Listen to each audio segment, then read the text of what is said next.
right, good evening, everyone. I am Mr. Mephisto. Welcome to RantCast 24. It is Strength Hammer time with Mr. Strength Hammer himself, Chuck Moore. We're gonna be going on an odyssey tonight through a plethora of subjects. I've spent a lot of time talking mental health this week. I was on AOS Coach, Sigmar Down Under or Down Under Sigmar just a second ago. It seems like talking mental health. We're actually going to talk a lot more physical health.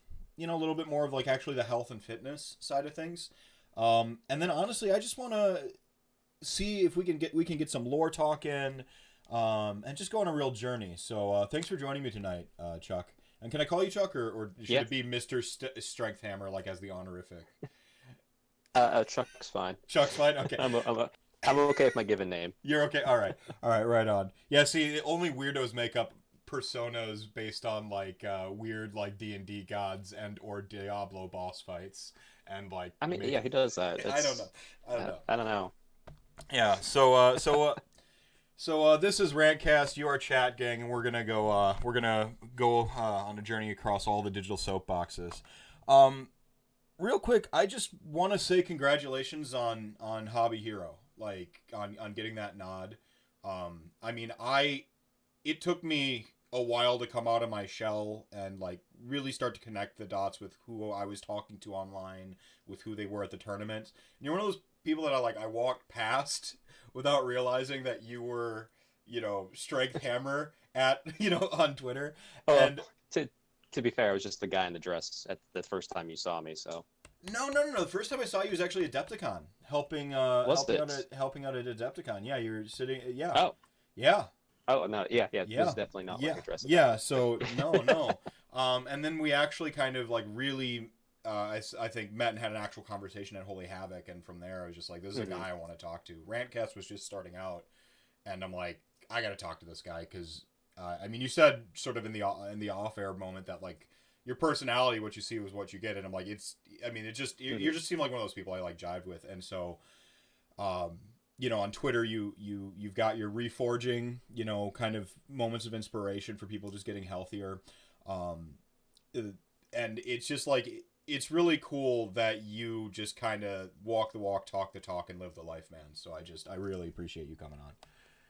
Well, it's more of a reasoning of with what Mark Twain saying, if you don't lie, you don't have to remember anything. Right. So it's very much it's easier to just be me, and if people don't like me for who I am, then that's fine. Go enjoy what you want to enjoy. I'm going to continue to be me because It's easy for me to be me. Right. Yeah, it took me a little bit to arrive on that, whereas, because you have that, like, well, I need to protect people from me. Well, I had this notion that I had to protect people from, like, me or all of me because stuff. But then I, like, got more comfortable with myself, and it's been a lot better because I don't have to remember who likes basketball and who doesn't in my Twitter feed to, like, shield them from my, like, shameless Milwaukee homerism. And, evening AOS Coach. Yeah, it is interesting because I originally I kind of like tentatively put some of the fitness stuff out when I was really getting into it, and then I reached a point I was just like, you know what, I'm gonna be doing this so much that here it is. Yeah. like if you don't like it, you can mute or unfollow. That's fine. I'm not gonna hold it against anybody. Right.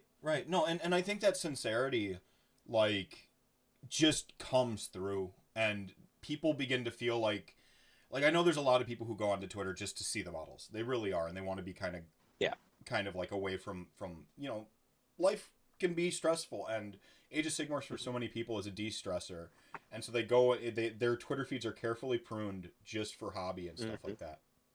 But what I've found is like the people who really want to follow you really accept that other stuff, and you've actually kind of gone on to like inspire some folk to like get healthier and stuff like that with it, and I think we are certainly a community that has a particular stereotype around it, and some for good reason and some for not. But nerd culture in general kind of has always had that stigma.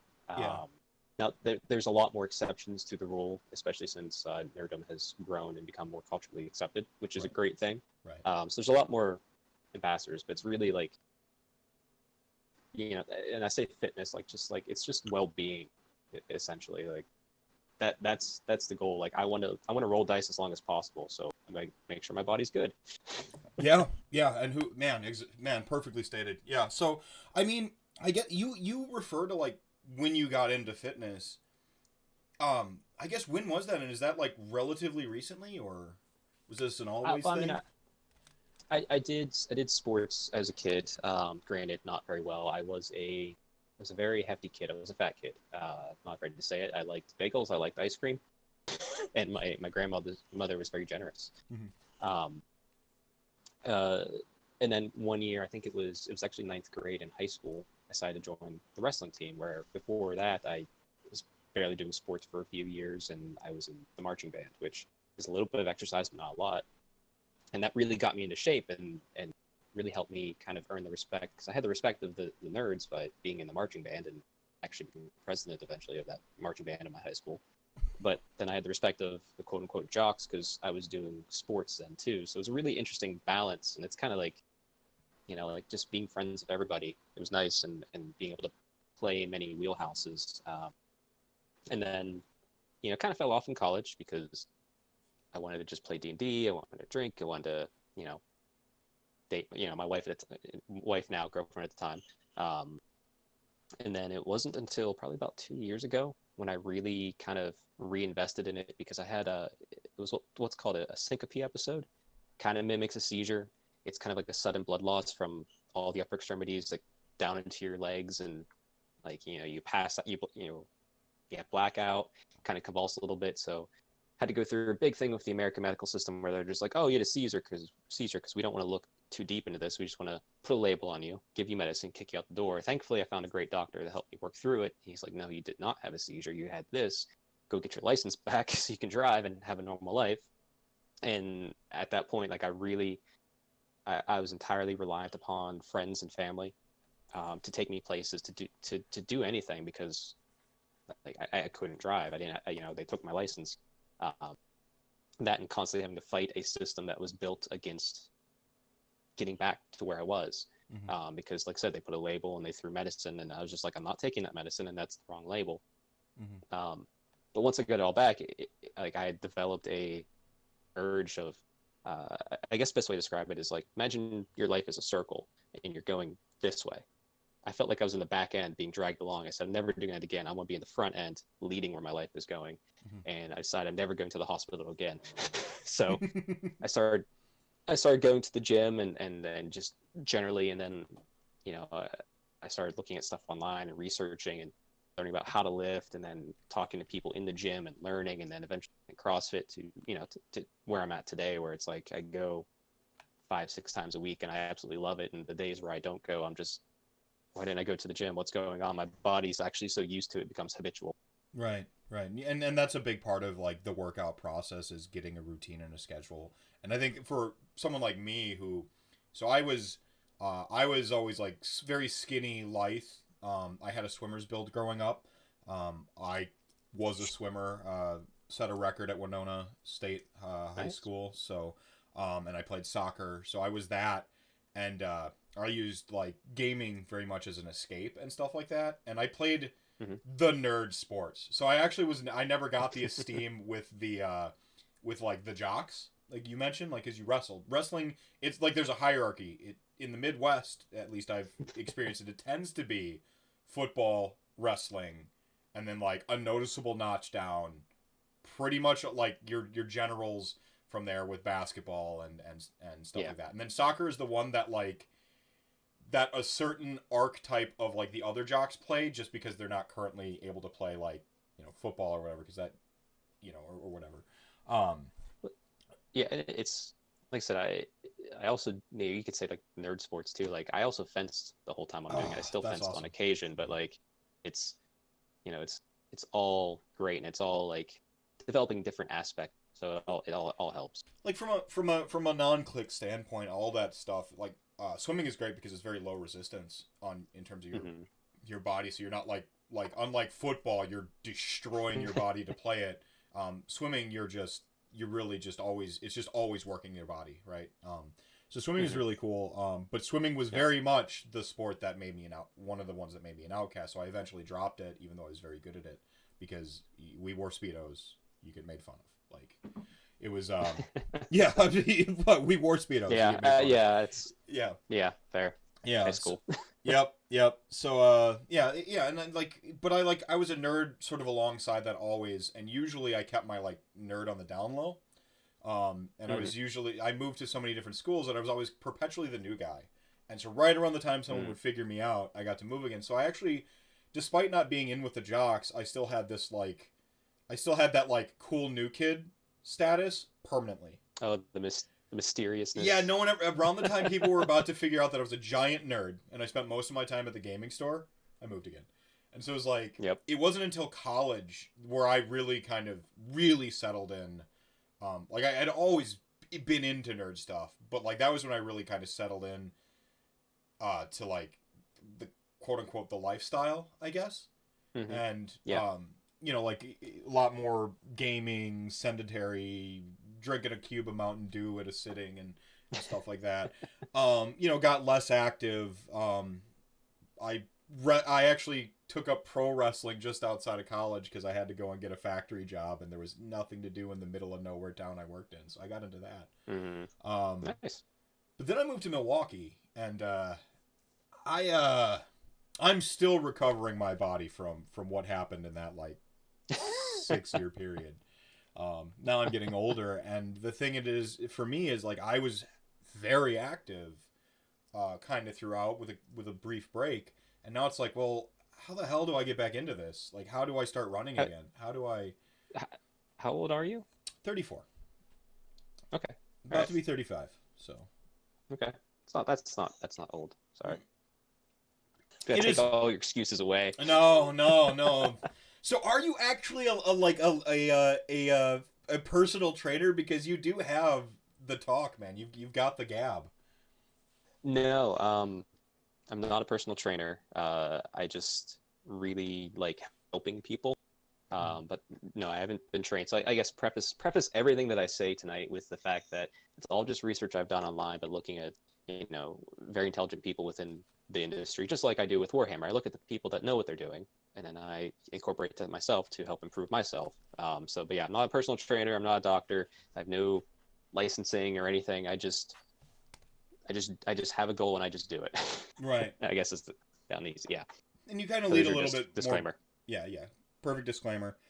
Don't add us on the advice we're giving you. This is just two folks talking.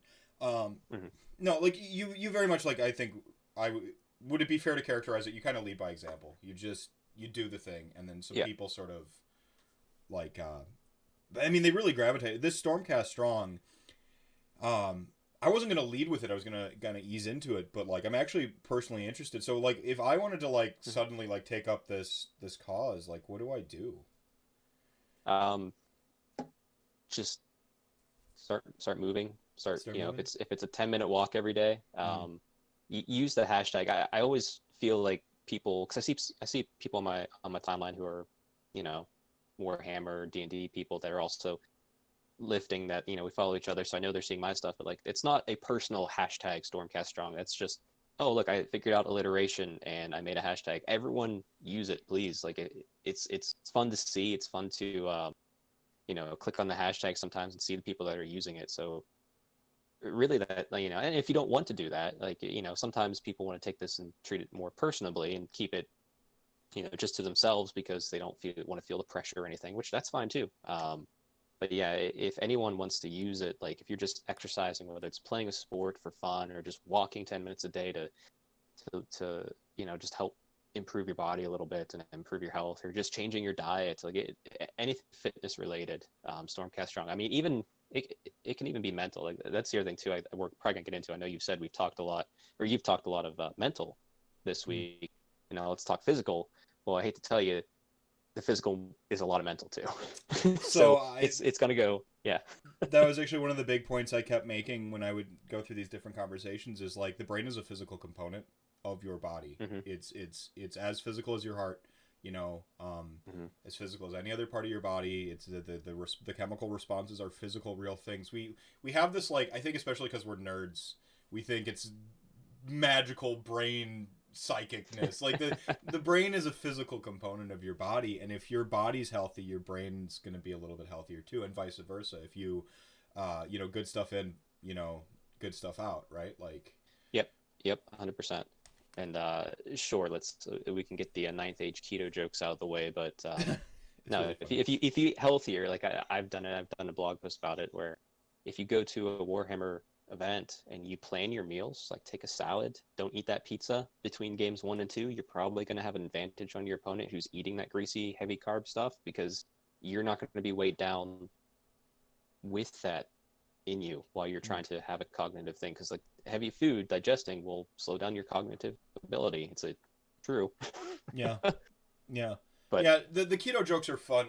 They're fun to meme on. The whole notion that you ascend as a being if you go keto, and then like you are just like you're just galaxy keto brain powers. playing. Yeah, you just get keto powers. It's the new stage 3 vegan, right? Like I'm a stage 3 vegan. I don't eat anything with a shadow. And like, do you get psychic powers at stage 3? Right? Like that's. Yeah, it's just for me. Like I saw that and I just laughed. That meme is just funny. And like I don't even know if the person was trolling. I don't nothing against people who want to be healthier and do keto, but I just found the whole take so funny, and I still meme on it like today. Its presentation was perfect meme levels. I don't know if the gentleman was being serious or not, but like, like if you want to do keto, great, do keto. If you want to play ninth age, great, do ninth age. It's like, like, meme it, but it's not a real like connection. Let's stop playing. Like the smart, free of brain fog players play ninth age. Like it's just like it was so. Oh man, it was perfect. It was just like perfectly the zeitgeist of the time. Like matching. Yeah. I think there's an underlying desire to be healthier right now with gamers. Like you mentioned that, like nerd has become mainstream. Whether we accept or not, it's very much mainstream, and so naturally, like the nerd base has grown, which means we have just a broader demographic of people getting into Dungeons and Dragons. I mean, a huge push for Dungeons and Dragons right now. I blame Stranger Things and Critical Role almost exclusively. But like, honestly, I'm happy to have you come play. Like, I've known my whole life that nerd shit is the best shit. So like, come on in. Like, yeah, it's exciting. It's fun. It is nice to have that escape. Like I'm very blessed to where I'm at in life, and I don't suffer from any depression or anxiety. I'm very blessed in a lot of ways like that, but I still like to go and escape and have some fun, because sometimes life just gets a little boring and I don't want to pay that bill right now. I want to go or role play. Yeah. I mean, I'm not really a sweet dragon in reality. I would like to, like, even if I'm not escaping my problems, thinking I'm a sweet dragon for like 2 hours, pretty freaking awesome. Get just dragon powers. So we get you some dragon powers. So like, man, it's just a shame that like going keto won't give me actual dragon powers like the meme kind of suggested. It won't give you dragon powers, but it won't make your models appear on square bases, so you're fine. It's a trade-off, but right. So like, I guess, so where did you've kind of mentioned that like kind of D&D and that stuff started young, but so like where did Warhammer come in your sort of personal experience? It's a little different from the typical origin story that you hear, in the fact that I was already, like, I'm trying to backtrack. So I heard about it briefly in college. I had a speech class, and there's a gentleman in there that he played 40K, and one of the speeches was just one of your hobbies. And he talked about Warhammer. He's like, this is really interesting. I like it. And he was telling me about the Dark Angels and Lord Cypher, and that's how I fell in love with Dark Angels, because it's just the first thing I heard about, and I latched onto it. Mm-hmm. And then I realized that my fencing coach at the time, his name's Norm, he runs the Toy Soldier Gallery, ran the shop that sold Warhammer. So it was like this weird confluence of everything. And I went there, and he's like, "Oh, what can I help you with?" I'm just like, "I want to do miniatures." Just like, so I picked up. Yeah. Go on. Yeah. Oh no. So and then I did that for a little bit. Like, kind of like bought a few things, kind of read a book or two of Black Library, and then my favorite developer at the time, Mythic Entertainment, played a game called Dark Age Camelot, which I played so much. That was my favorite MMO even to this day. And I played WoW, I played Final Fantasy, but Dark Age was the best. That PvP life, yo. Like they also had the underwater dungeon. Like, oh man, there was some real like Dark Age of Camelot, it was like, if you liked Ultima Online, because like I think of the like origin of like the MMOs. If you were like EverQuest, I think you gravitated towards WoW in the long, like you were like destined to go more towards WoW.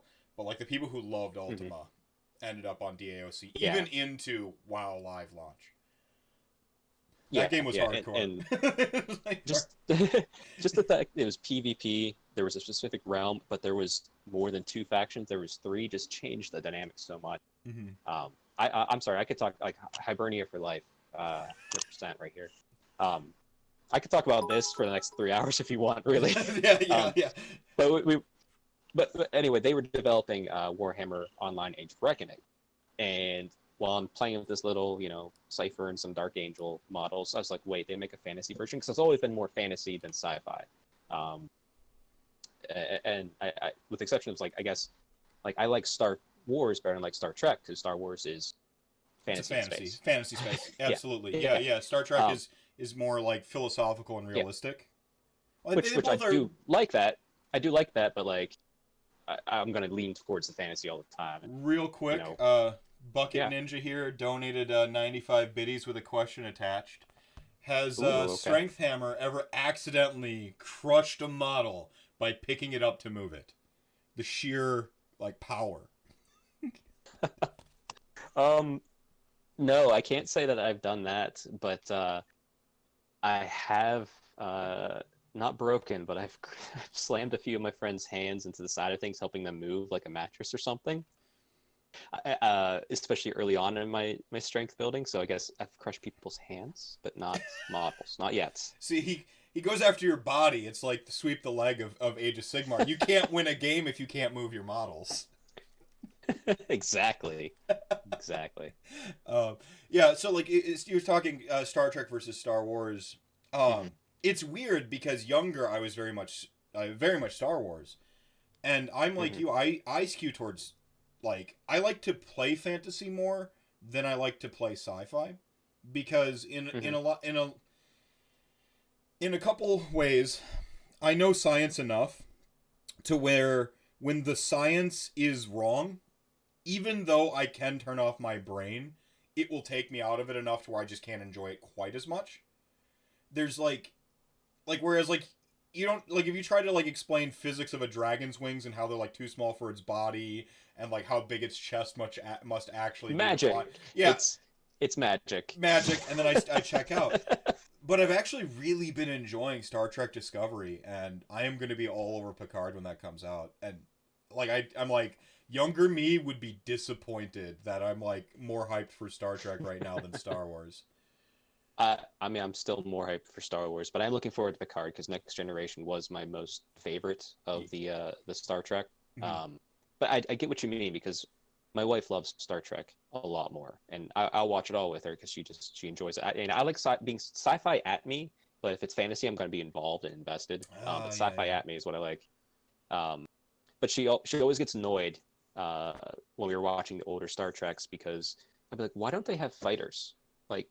Like I was like, give me one X-Wing. You could probably go take out all those ships because they don't have any fighters. They just have these little transports. It would be so easy to put a bomb on this fighter and go take out these ships. And she's like, that's stupid. Well, I mean, not essentially, but, and now Star Trek has fighters. And I'm like, I win. You played the long game. Nice. Yeah. No, I like, so like, it's interesting though, because like, I write more sci-fi than I write fantasy. It's sort of like a weird sort of trade-off. I tend to immerse myself more in fantasy, but as a writer, I write a lot more sci-fi. And not from a, here, let me tell you the science, more of a taking reality as it exists and just making something absurd about it. That's what I like to write a lot in terms of, but that's because like my writing versus what I experience, I like to commentate, I guess, on reality, whereas I like to experience different realities, if that makes sense. Okay. Yeah. Yep. No, I get that. Yeah. I guess back onto the origin story. Yeah. So I saw this and I was like, oh, yes. It's like, oh, they make a fantasy version that I somehow missed while walking into the shop so many times. Like, I missed seeing miniatures when I walked into the shop to talk to my fencing coach, even though he's now my friendly local game store owner. So I went in and bought sword masters, because I've always been a fan, including in Dark Age Camelot. I need to be an elf with a two-handed sword. That's what I played in D&D. That's what I played. So I saw the sword master class. I went and bought sword masters and painted them. Still didn't do much with it. Just kind of did it for fun. Was getting hyped for the MMO. And then during that development process, I saw the developers were building and painting models at the office as like in one of like their fun little videos. And then I asked for more models for Christmas, got the High Elf Battalion set, slowly painted it over the next couple of years. You know, I had a job, I got married. And then I finished painting it one night because I was getting really hyped. It was the 8th edition High Elf Army book was coming out. And on Saturday, and also there was going to be a club day on Saturday, and I was almost done painting with everything. And I was so excited, like so excited to play this game finally, even though I knew nothing. My shop owner let me get the book early, like a day early. Like he just gave it to me, so like, just pay me tomorrow. And I also bought the brand new Phoenix kit. I went home, built, primed, and painted the Phoenix that night. I was up till 4 a.m. I could not sleep. I was so excited. Like that's awesome. Yeah. And then I went and had, you know, three games that day. One was an okay game. It was kind of like a power gamer. He clubbed a baby seal, and he doesn't play anymore, so I guess I win the long game. One of my friends to this day, he plays more 40k, but he had Tomb Kings, and he did the proper thing where he let me win. Like we played, he taught me how to play, he let me win. And then my third game was the most interesting game I've ever had. It was with my good friend Alex, who actually, if you follow my Twitter, I was playing with him not long ago, helping him prep for the Ren 4 tournament. He is originally from Russia. This was when he was very new from Russia. So he could speak English, but he couldn't really speak it well. And he had the previous edition High Elf book in Russian. So we were playing the same army, different rule sets and different languages. That's actually... We got through 3 turns, and I was just like, I don't know what I can do anymore. He's like, I'm good too. and he was much younger. Like we're friends to this day, as you could tell by us playing the game still to this day. So, right. And then it evolved from there. I got really competitive in my local scene, listening to all these great podcasts. You know, Healing Hammer, Garage Hammer, Point Hammer, anything with a hammer after it that I could find. Then the end times hit. I loved every minute of the end times. I thought they gave it the best farewell, especially as an elf fan. So you were down with them all getting eaten by what it was? Malarian was right. Okay, yeah, here we go. So you might be able to find it. I know it's on one of my blog posts, but there was one image, because I was a high elf player through and through. Like, we were right. These dark elves, these Dritchi, how dare they try and take back? They were wrong. And I'm reading the end times, and I love Tyrion. I love Teclis. I'm falling like Teclis is kind of breaking my heart, but I'm like, but I see what he's doing. He's doing it for the long game. And like, he's my boy. I appreciate it. I'm trying to save the world. And it was in Kane. I turned the page to the artwork of Malekith, Malarian, yeah. Walking into Flame of Assyrian, which is like the shape of the phoenix. I literally put the book down. I was just chilling in the bedroom, just reading it. My wife was on the computer in another room. I just put the book down and I just left. I walked away. And my wife came downstairs, I don't know how long later. I was sitting in the dark. Like, it shattered my world. Like, everything I knew was just gone. Like, it's...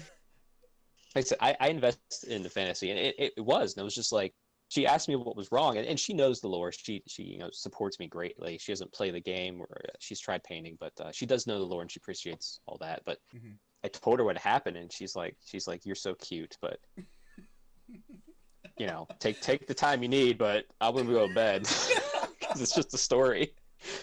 Like, I mean, I'll just pause real quick. Like, this is the thing: is art and the stuff we read, the games we play, like, they really do. I know we talk about how it's just a game, but they can leave such lasting great impressions. This is why nerd stuff is great. Like, I've grown as a person with the art I've consumed and the stories that have resonated with me. And I've also had that moment where I've sat in the dark, just like after I read I'm just like I can't go to bed right now. Like there's just too much to process.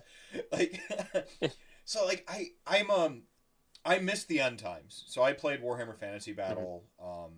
Started in about the 6th grade, and I use the term played very loosely because it was like I was always accruing models in that time period, very slowly with a literal kid's income, right? Like so very gradually, playing a lot of like quote unquote mosh games where like my friend and I would team up our armies to be able to play 2,000 points even to begin with, you know. And I remember the lore at the time, and my friend Sam was very much the High Elves player, and I was on death Army Book Undead at the time, but I was thinking of starting a second army as I was completing that army, and I'm like, oh man, Dark Elves look really sweet. So like fast forward, like with like decades, I find out that like Malarian was right, or Malekith was right in the end. I'm just like, fuck yeah, take it, Sam. Like. Vindication. The first thing I did when I found that out was basically send him a message and like just get mad. like this is bullshit. Like still, that's great. Like this is bullshit. How would he how that's like he's like, it doesn't make any sense. Like he got burned by the fire. I'm like, yeah, but the fire should burn you and change you. And like I completely trolled him. It was great. But I know it is, but it's the end times that gave me one thing that was really interesting. So like primarily being a high elf player, it made me really fall in love with all the elves, which I had elves of all the army, but like I was always associated as a high elf person. Like personally, like right now I'm associated Daughters of Cain because I'm just connected. Like I'm all in. But the end times really helped me kind of blend them all together. I started actually adding a purple color across all of the armies because I had more traditional, like red and black, blue and white, and then green. I started putting this purple across all of them so I could play them all together. Because I started seeing them coming back as like this one race over that however long the end times were. But it really started giving me the appreciation and started falling in love with all of the characters that were across the Elven range. So it was really, like I said, that's because I guess fill in the gap, because a lot of people will be like, but you're a Daughters of Cain fan now, why? But you're a High Elf fan, like what the heck happened? It's like it's that, like I fell in love with the tragedy of Marathi in the end times, and when she came back I was like, yes. yes. See, I remember kind of hating her in even though I kind of like had the dark elf leaning because I just like bad guys.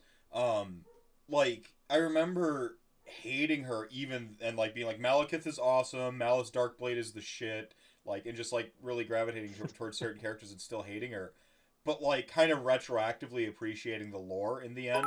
She is such a tragic figure, and like she you kind of like, I don't know that you like excuse the behavior, but you get it, like it clicks at some point.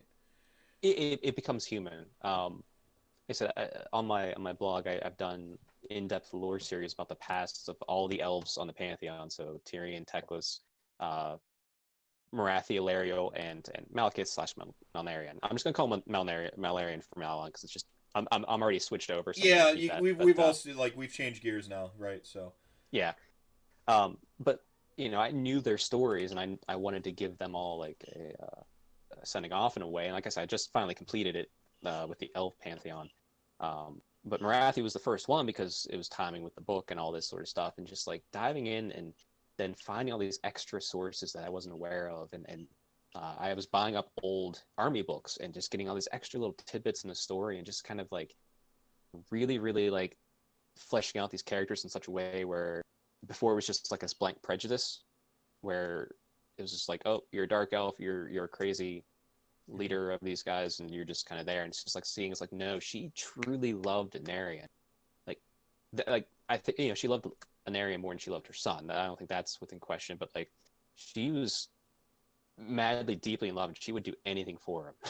And like even like I think that it has gone away with Age of Sigmar. Obviously he is truly dead from at least from what we can tell in the story. So they've separated her from that, and she's just power hungry now, which sure, it's fine, but man, it was such an essential part when I was doing the research for that. And likewise, when I did the Ilario article, I didn't realize the growth that character had from her inception to the end times to the world to the mortal realms, like just mind blowing. Like how in depth these characters were handled and are being handled. Yeah, I mean they and this is one thing I've tried to reiterate recently is like Age of Sigmar is very new. You know what, 4 years, 5 years old? I kind of forget where the break is there. 4. 4 years. Yeah, yep. 4 years. Like we got decades with the old world. Like a long time for them to flesh out those stories, write some Black Library books around. I still remember my favorite way of consuming the like Sigmar or the Warhammer World That Was lore was actually reading the then army books turned like I guess codexes or whatever. Like I remember like you'd get these little like side stories just kind of sprinkled throughout the battle tome. Sometimes it would be on like an artifact. It'd just be like a paragraph entry on like some guy having it like finding the artifact and then them really implying a story. And then sometimes you get like a full like just battle or something like that with all these like characters in the background. I just really love those little pockets and how that kind of experiencing the lore that way sort of dragged you winding through the world. And we got to do that for decades. And I like to go on. I would say, and if you like, I dove into the Black Library books heavily during my time, but you know, before and during the end times, and man, you get so much out of it if there's a book about a character that you like. Like my goodness, like you get to usually see them from a child till they're full of adulthood, and then on their adventure. Yeah, and now we're sitting in Age of Sigmar, and what's really cool is we have like there's a lot of that exploration, that sort of winding period to be done with Age of Sigmar. Now, luckily we do live in the information age, so like we get stuff quicker now than we ever used to. Yes. I mean, I remember waiting years for that Tomb Kings book after like when they told us it was coming versus when it actually happened. Like Army Book Undead was gone. You get vampire counts now. But if you wanted some of that other stuff, wait for Tomb Kings. Several years. You know, and years so, like, later, yeah. Yeah, and I feel like we take that a little bit for granted because we have been sort of like spoiled a little bit, like just culturally speaking, not just Warhammer, just like culturally speaking, this instant gratification era we live in. Push button, receive dopamine from the internets, right? Like it's easy to like kind of forget how fortunate and I think just how much room and how much exploration lies ahead of us with Age of Sigmar in terms of the lore. And I love the fact that I think Doug too up tough. I think he's like this where he didn't really play the old fantasy, so to him all that stuff like my blog articles mean nothing to him, and it's still fine. Like you still understand and know these characters and have a lot to look forward to them if you've never touched or don't care about the old world. Like the mortal realms as they are in these characters are great, but it's like then people like me who've just lived with them, crossed over with them, still can enjoy like a different added layer to this onion of lore. Well, like, do you look forward to like? And I think there's room for this. We have like a sort of like Marathi 2.0, how Marathi got her groove back, right? Like, there's I think. Do you think there's more story to tell for her? Like are we gonna see like little Marathi books and are we gonna see her stories throughout the tomes in that way that really enriched her in the world that was? Because you mentioned like there's this void right now for, like that love that she lost. Like,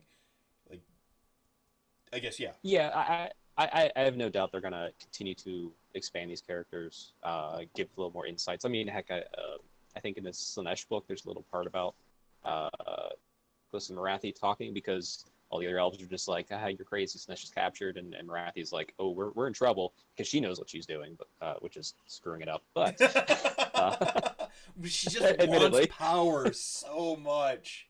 She can't help herself almost.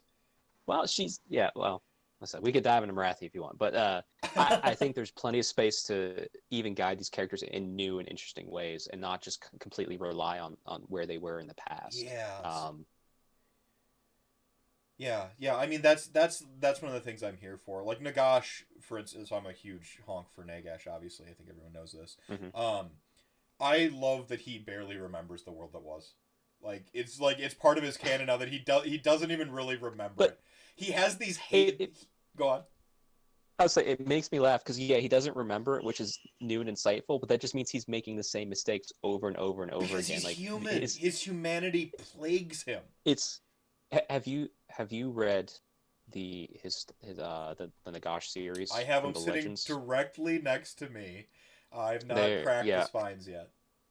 you will you will you will understand him so much. He is not changed. Man, I'm so for that though. He's like man. Like the things I like some people hate about him are the things I love about him. Like where he Yeah, almost good. Embrace it. Love it. Yeah. where he almost has this like Dr. Claw from Inspector Gadget-esque quality where he's this super bad guy, but then he just gets thwarted by like some bumbling idiot and like his niece and her dog. Like he just Yeah. like he has the best laid I, plans and like he's super I mean, methodical. look. Yeah, in the Soul Wars, like like all the Chaos Gods, with the exception of Slanesh, was captured, were like in the room, and he knew that, and he's like, "You can't touch me. I'm more powerful than you right now." And then three little Skaven just like chink chink chink, woo! Like I think Let's part of take it the is bolt like out of this ride. I think like that because like death for him isn't the end, you know? It's done Hmm. something to how he even processes his own tactics and schemes and level of power. Because death for him just doesn't mean anything. Like he just, like I die, whatever, I'm back. Like he just doesn't. It doesn't factor as a consequence for Nagash. Like, Right. and I think that shows in a lot of his decision making is that he simply doesn't process death as an outcome for himself. Right. He is death. He can't die Right. Yeah. in his mind. Right, and then like I said, you have this like this sliver, this constant thread of his humanity that just keeps plaguing him. He makes these ambitious, very human mistakes because Hmm. and they always undermine him. But in writing, that's just what's proving your premise. So like he just Right. keeps proving this premise over and over and over again, and every time he does, the story like uh, pushes in a different direction or whatever. So I think it's really cool. Hmm. And people are saying he failed this last time. I think he succeeded. He got more powerful, and he got Catacross back. Come on. His realm changed drastically. There's no doubt about that. Right. I don't want to dampen it because I'm not as much of a Nagash fan. So you can have it. Thank He you. succeeded. Thank you. I'm not gonna argue that point. See, like, I mean, and then like, are we best friends or worse enemies? Because like the Nagash Marathi plotline really early, the joke was like she like what was it? It's Senpai Notice Me type plotline for Marathi where she just wanted Nagash to like get the elf souls back for and he's like no, Yeah. just like a grumpy like just like this just Uh, grumpy old like death god. It's oh man, that plot line's funny to me, where it's just like you have these yeah, yeah yeah. It's she's going for all the power. She's upset that she's not a god. hmm. She'll get there. She will get there one day. Don't worry. Yeah. So I guess so we've got the plot now. You're playing Age of Sigmar. Hmm. DOK are kind of like this next evolution of elves in this new world. Where does your love of Taylor Swift come in? And as you pointed out, and I don't even think it bears pointing out, it's not a meme. This is a genuine, just like Yeah, no, yeah. Go ahead. it's not. It's and I get people at times like, "Oh, what does your wife think?" It's like my wife doesn't care because I like her as an artist and a person and Mm-hmm. what she represents and who she is and what she stands for. Um, I don't have a crush on her. I like her music. I'm sorry. Yeah. Like, but um, I've always tended towards pop music. I do listen to all types of music. But I tend to listen to pop music, whether that's because it makes me happy or because I'm happy. I'm not sure where it goes back and forth. Probably both. But yeah, like it plays into there. So like if I'm not in a mood for a specific song or anything, I'm just gonna put on, the pop station, and I've always had a love for the sound of a strong female voice. So like I'll listen to Kesha, Katy Perry, Taylor Swift, Adele, like like all the usual suspects, I guess, within that. But doesn't mean I don't like anything else. Well, I think maybe it puts people off guard because we do live in sort of a heightened awareness era, but like this is no different from how much I love fucking Maynard, like Maynard James Keenan. Like Yeah. I don't have a, Yeah. I don't have a. Maybe I do have a bit of a man crush on Maynard James Keenan, but that's a me thing. But like, no, I mean, like I'm just like I consume all of his music. I love it. I'll share some dank memes occasionally, but he's a little bit of a recluse, so it's not as easy to get dank memes of Maynard. It's the same thing, and I think there is that like that honest like just enjoyment of the music that once people get over, go on. I was say no. Finish your statement, please. Yeah, like once people like kind of get over this like the optics, I guess, of like someone actually likes pop music, then you can realize it's just this is someone loving something, and then you kind of embrace and you lean into these things that you're known for, like me saying Nagash on accident one time, and now I have to say it all the time. It is. But what's sad is that, like, I'm so used to you saying that if you said Nagash, I'd be like, "Are you okay?" Like, pull you aside. Is everything all right? Yeah. You know? Oh man, it's just a long night last night. I'm kind of forgetting myself here. But I guess real quick, I am wearing a shirt because happy 30th birthday to Taylor Swift today. Yeah, that's why I wore the shirt. See, I was wondering which way you'd go. I was actually like waiting in anticipation. You had a couple options. I did. Her birthday solidified it. I'm like, let's celebrate her 30th. Right. So, but go on. Yeah. Sorry.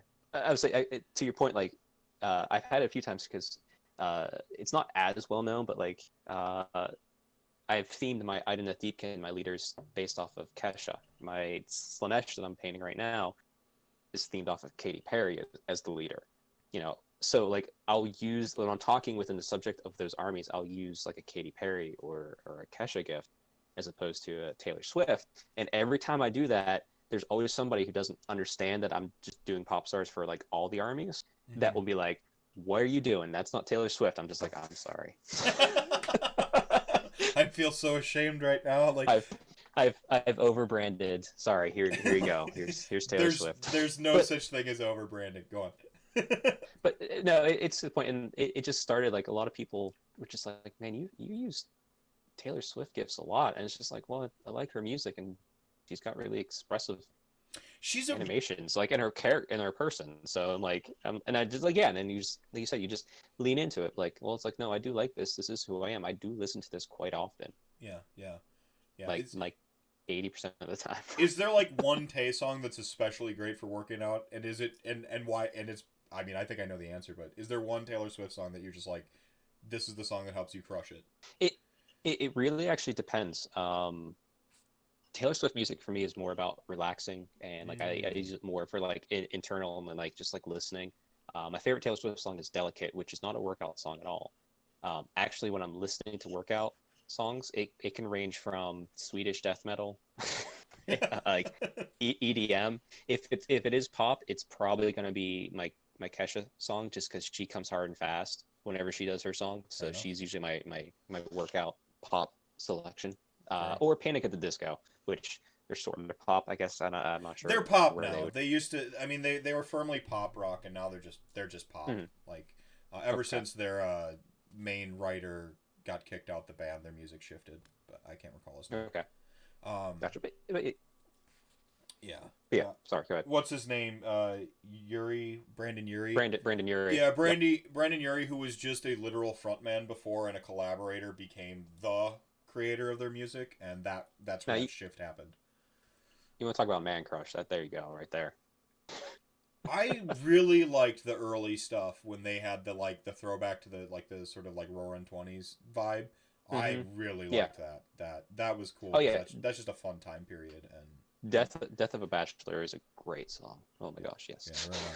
Yeah, right on. Man, okay, so like, where's Miley Cyrus? I had to reset to my previous question. When's Miley Cyrus getting her army, and why isn't she getting the love she deserves as like a pop icon? So she's going to be my my Sylvaneth army, which is technically done. It's built and painted. It's not a great Sylvaneth army. It's just I wanted to buy a Lariel, and I keep referencing up here. She's right here. That's why I keep referencing up this way to my Sylvaneth. I'm waiting to be able to buy the Arch Revenant, because I'm going to convert that into Miley Cypress, Okay. and that'll be the leader. I can't take credit. I was trying to figure out like what should I think for my Sylvaneth on, and someone, I think my friend Sean originally, Brush for Hire, said Miley Cypress. Are you dumb? I'm like, yes, I am. So there we Yeah. go. That's who it Oh, is. Miley Cypress. Oh, see, Yeah. from the pun wins in the end. So like my idea completely thrown out because it can't compete with that pun. But I really would have thought like you could have done like some gender bender orcs or something like that with her on a Maw Crusher, because she would come in like a wrecking ball. I would think. You could. Although I am a very odd person. I like Order and I like Elf. Nothing wrong. No, Slanesh is close enough to an elf for me. Once again, I'm referencing over to here where my army's at, but no one can see it. Like, don't worry, look, half the Slanesh. audience.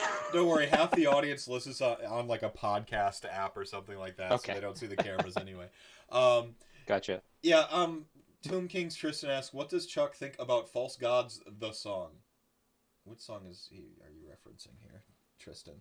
What's the song? Why am I drawing a blank? I am drawing a blank too. It must be some death metal or something. Unless there can't be a Taylor Swift song called False Gods.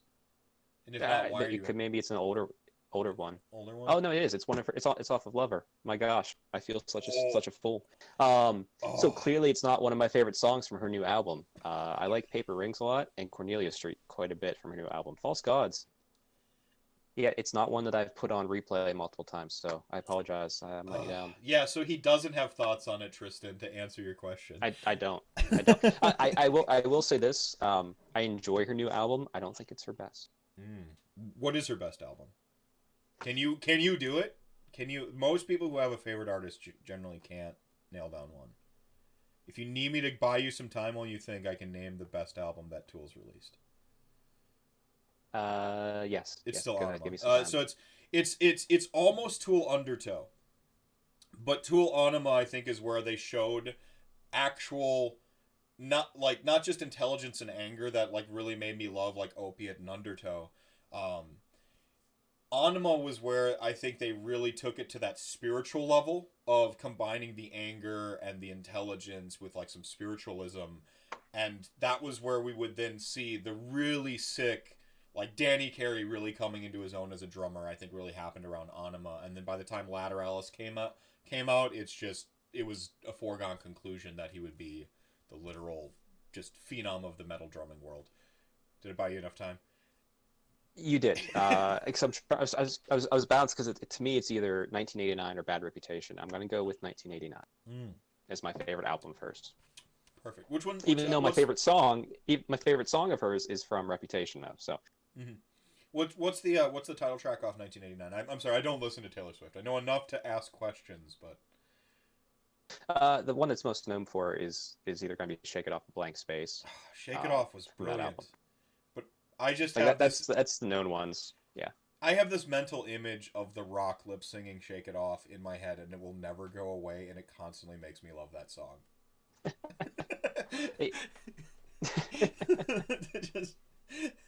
On the lip sync battles or whatever it is on MTV, he did "Shake It Off," and it was one of the most fantastic things I've ever seen.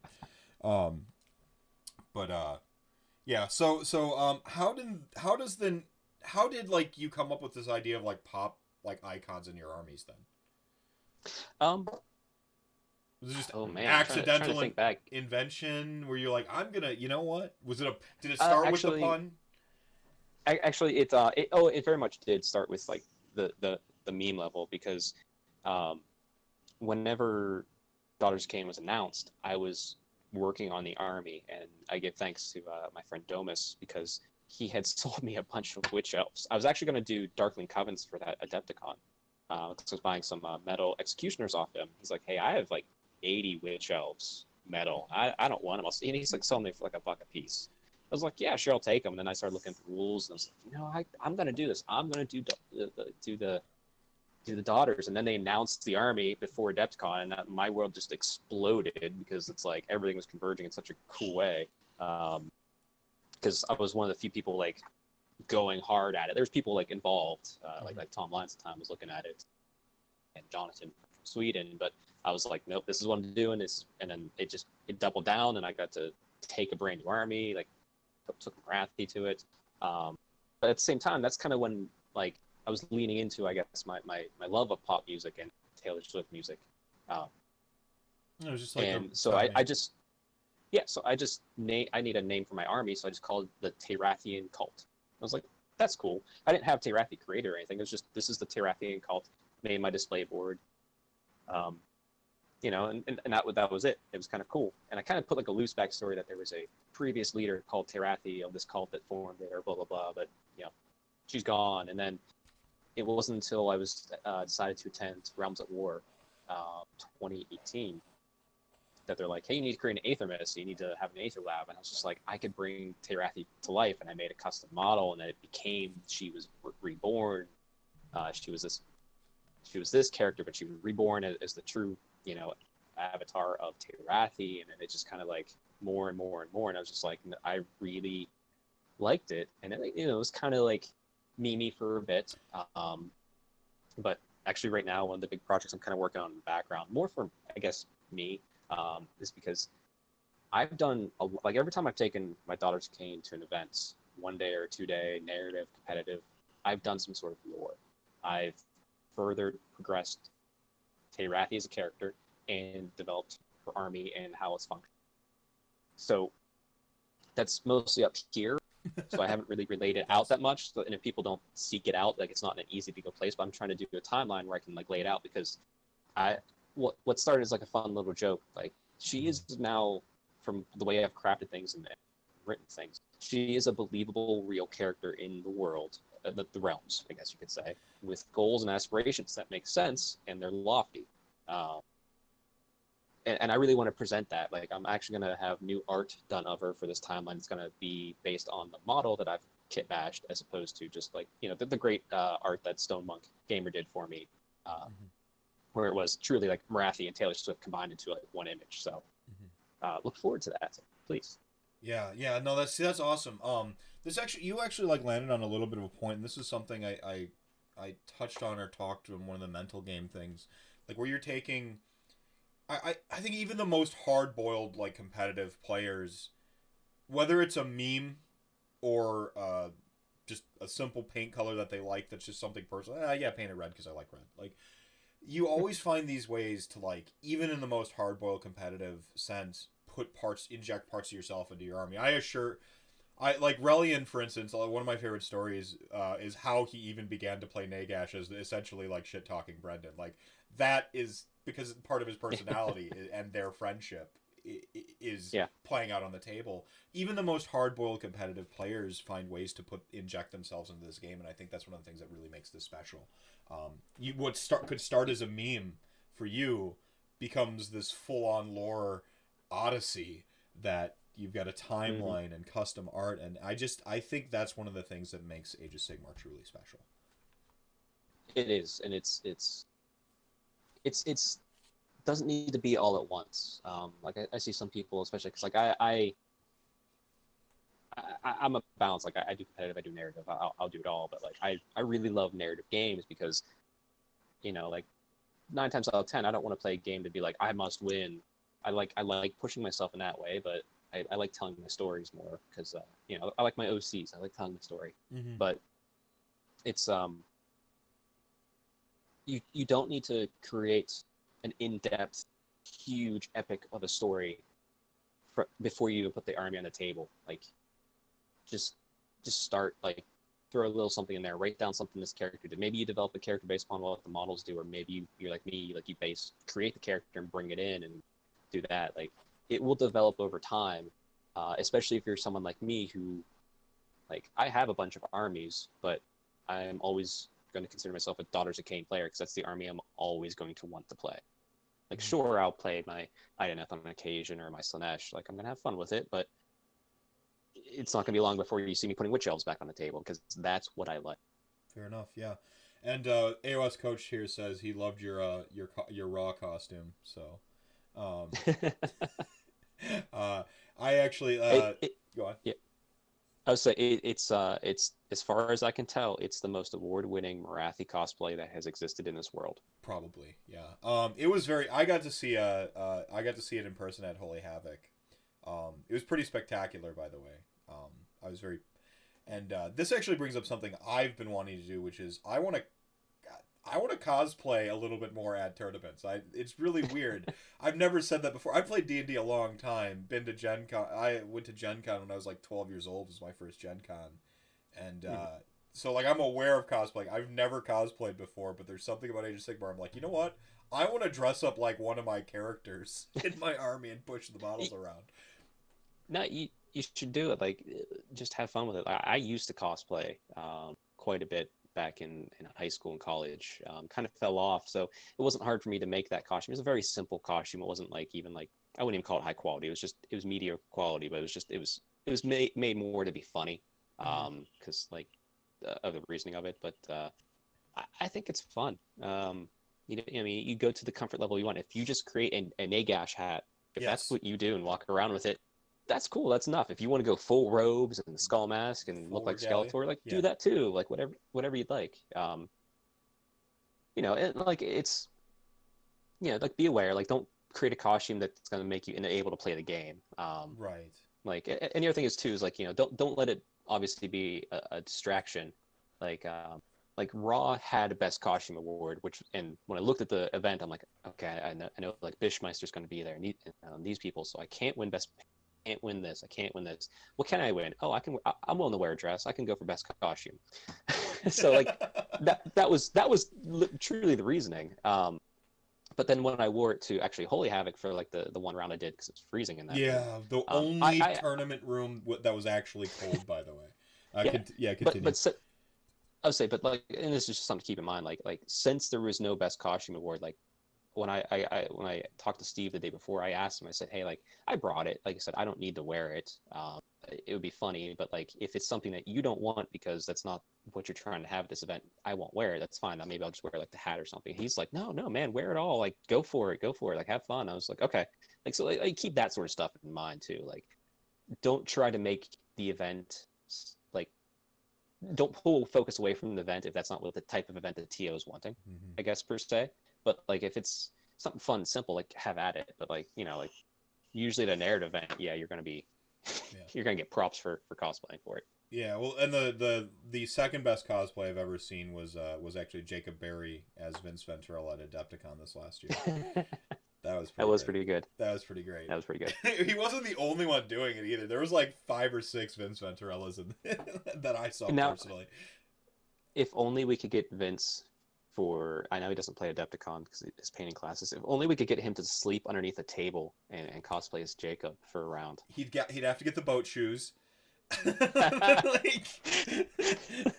Like, we'll get an oversized malign portents dye pillow that he can like rest on. Yep. That'd be good. Yeah. Well, I'm gonna have Vince on Saturday the 21st, I believe. I'll bring it up to him then, see what he thinks. Awesome. So kind of circling back to this like gradual sort of evolution of your army and your lore. You actually just kind of like validated something I've been kicking around in my head for a little bit, which is like with my Ossiarch Bone Reapers, one of the things I've struggled with is like Nagash is Nagash. Like you put Nagash on the that's Nagash. I refer to him as Nagash. You've kind of like by inventing this persona, this Teyrathi, you've been able to like inject your own lore into the army, and I think that's very important. I guess not that like necessarily you need to have tips, but do you have any tips for like kind of making that like going from like just going for it, like I guess on the table with your army and your lore and stuff? You really have to kind of like figure out how you want to do it. Do you want the army to be the lore piece? Do you want a character? I'm more I connect to people, so I wanted to have a character. So that's where Teyrathi, like I connect to that. Like, and it helped me initially. I said, okay, well, what's her motivation? And I immediately said, oh well, okay, like who's the leader? Like Marathi's the leader of Daughters of Cain. So how can I pair them against it? Okay, well Teyrathi knows the secret that Cain can be resurrected, if she steals the heart from Marathi and takes out Marathi. So she's trying to gain power to fight Marathi to take Cain's heart because she wants to be the true bride of Cain and resurrect him into the realms. Will that ever happen? No, probably not. Right. But it means I can keep this ongoing battle. But at the same time, when I did the initial lore piece, I had it set up so there was a sorceress that was I gave it a name of the alias that Marathi used to use in the old world. So it's kind of like a way throwback reference that kind of like set Terathi on this journey when she was reborn. So it's kind of like because Terathi has this great goal and she's going about it and she's doing all this great stuff.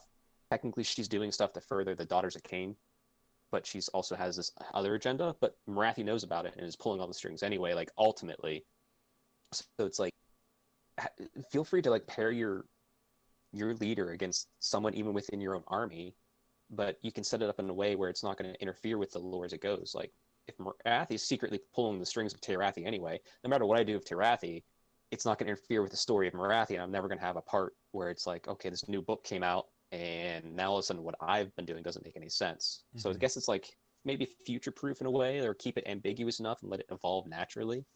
But yeah, I mean, yeah, it is kind of just start. It's the old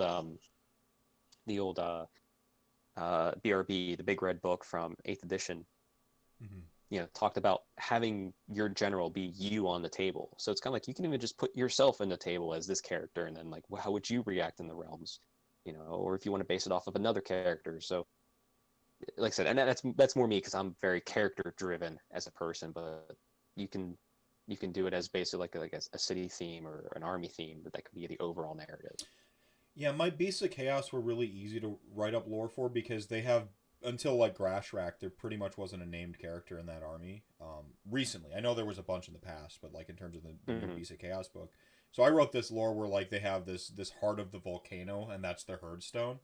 And when the necroquake happened, this volcano that they've just been sacrificing all the people to and getting power, it kind of went dormant. And so they harvested the heart of the volcano. Of course, it's a daemon prince imprisoned in this volcano, and they keep throwing the blood of the murdered onto it to like keep the fires stoked. And now they have to go on this pilgrimage to find this upside down quote unquote volcano that they all saw in their visions before the volcano cracked. And I did that because I'm like, why the hell would they bring their herdstone to battle? And I had to like invent a lore reason for why my army was carrying around their herdstone. And that's and you can use like that's great. Like you're theming around this technically dormant character inside that herdstone, but you could eventually buy more into that and like okay, well, how can he start controlling a chaos force, and that could be a chaos army you play? Or how did he get trapped inside this rock? Maybe Stormcast threw him in a volcano, and that made the so all of a sudden there's these Stormcasts chasing these guys, and that's the lore for that army. It can all branch off like talking about like my Slanesh and my Ideneth. I haven't done so much of my Sylvaneth yet, but they all tie back to the story of my Daughters of Cain. They're all like bits of Cain themed in there. Like my Ideneth have lots of Cain influence. My Slanesh has lots of Cain influence. So it all kind of ties back to what Terathi's doing and her ongoing struggle. So, like you could easily do that with this, like that demon prince that's dormant. Like, what if he's not dormant? Right. What if he's doing something? He just can't leave. So, well, now with the with STD coming out, I was thinking of grabbing Be'lakor as an ally and being like, Be'lakor is onto that. There's a demon prince in there, and like the beasts of chaos themselves aren't. They don't know.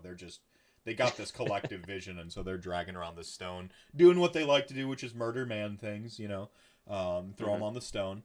And so like now Be'lakor, who's just famously a schemer across all time, is like, okay, well, how can I use this for myself? So I was thinking of drawing in Be'lakor, but like what you said is, you don't want something in the lore of the actual Age of Sigmar to take the, I don't say take the focus off, but like dilute what you're trying to do with your own narrative, right? Yeah, definitely touch upon it. Like that will like as soon as like when I was writing my story, as soon as I said Terathi is against Marathi in this goal, it immediately took the character and grounded it in the mortal realms for me.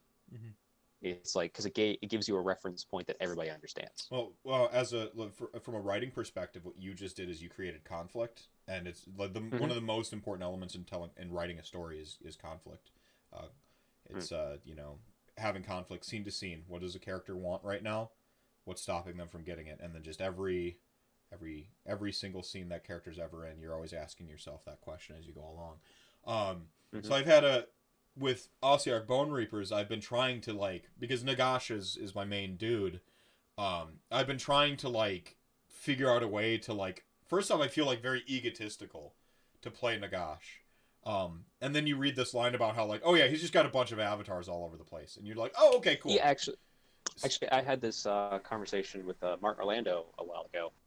He, I think in a chat, I can't remember where his stance was, but the chat essentially was, how can these gods be running around everywhere? I'm like, they're not. It's just pieces of them. Like maybe Marathi, that could actually be her because she's not a full god. But that's not Alariel sitting on that beetle. That's just an avatar of Alariel. She's busy being everywhere at once. Nagash, the same thing. It's just a piece of him. If he was truly there, he'd be bigger than the table, probably.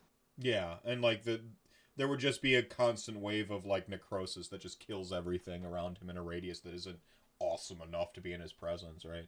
Yeah, you hit upon how I feel these gods are represented on the board. They're just avatars. They're pieces of their power, and if that avatar dies, it will just return to the god itself. Right. And this isn't too dissimilar from actual traditional Greek mythology, where they're typically gods tend to have avatars that they send down to interact and stuff.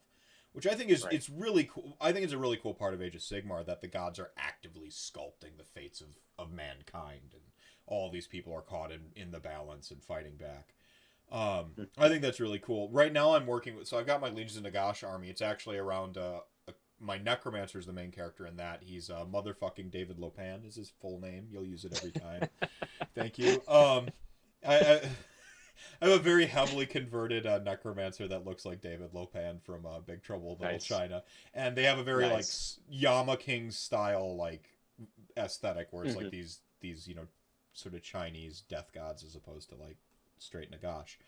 With Bone Reapers though, I've actually been thinking of hinging my lore to a character named X, which is this Staliarch. Is he gonna give it to you? Yeah, he's gonna give it to you. See, you know how you're talking about your meme? This was a meme origin too, because I saw the model and I'm like, oh, he looks like he's gonna give it to you, and I'm like, he's got the fucking point with the sword, and so I'm like, oh yeah, his name's X, and it's short for some almost Persian it begins with an XT multiple consonant style name, but he goes by X, and it talks about the Ossiarch Bone Reapers, they usually just blend all these souls together to get these dudes. So a Kavalos Death Rider, or in this case the Liege Kavalos, would be the best general cavalry riders that Nagash could get his hands on, because that goddamn soul thief took all the other best ones, and then they get blended together. So it could be a dozen souls in this one vessel. And X's backstory is that essentially in one battle, one of his personalities one of his souls comes to the surface and remembers who he is.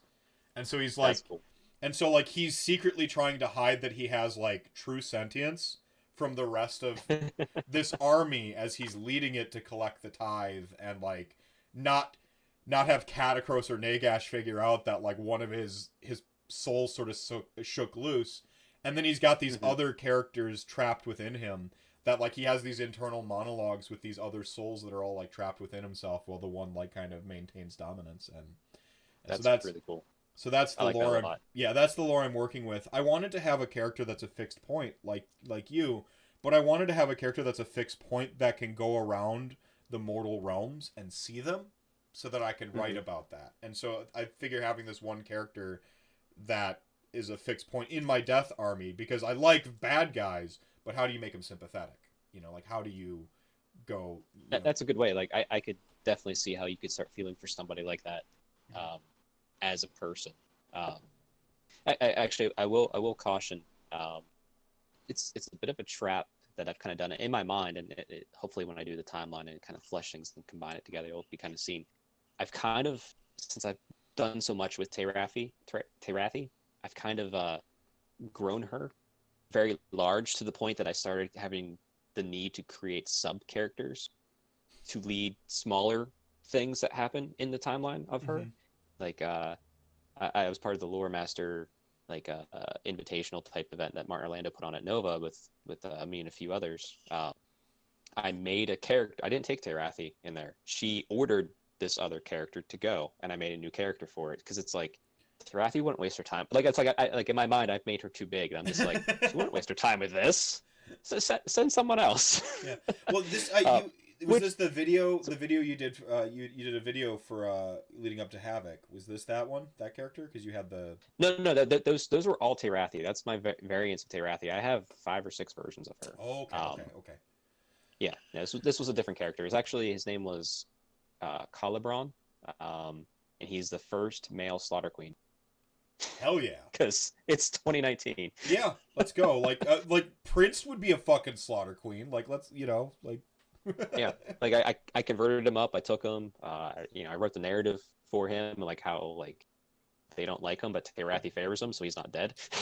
They haven't killed him yet. So it's like plenty of room to play.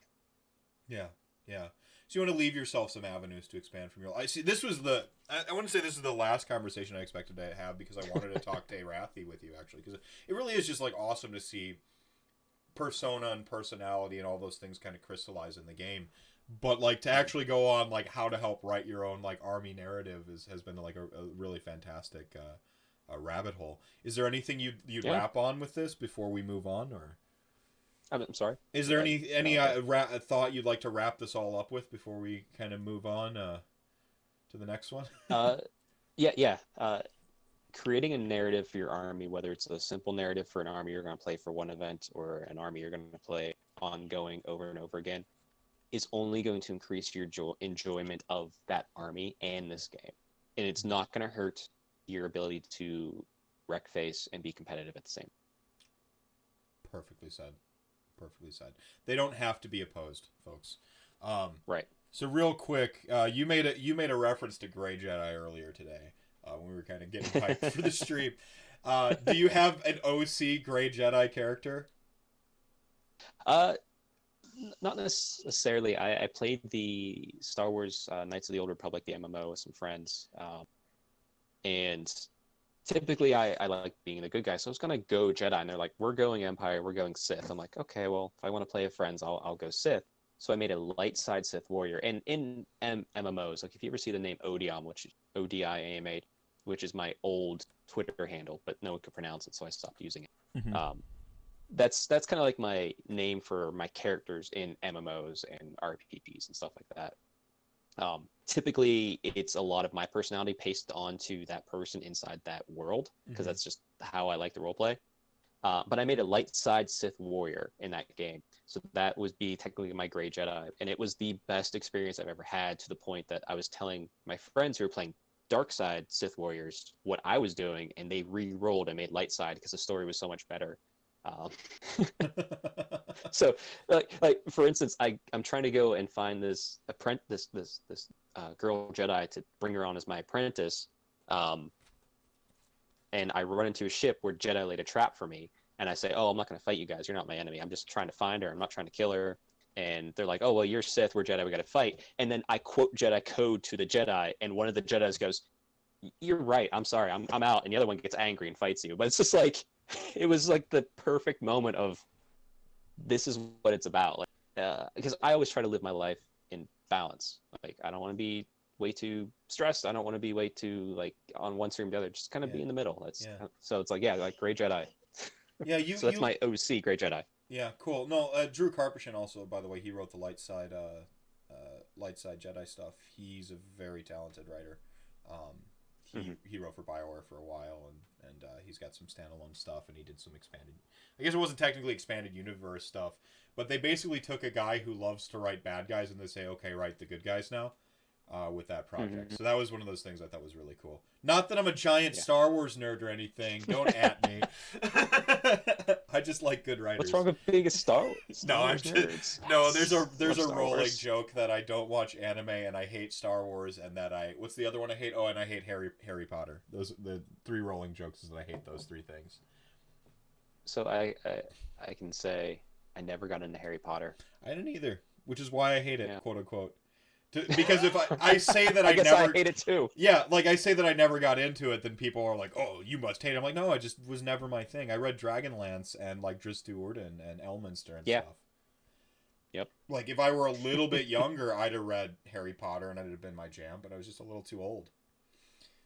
Wait, you don't Same. love Harry Potter? Then you must hate. No, man, it's fine. Like if my kids read Harry Potter, I'm not gonna shame them over it. Like, whatever they get into, I nudge them towards fantasy and sci-fi. But like, my daughter organically discovered. So, small tangent here.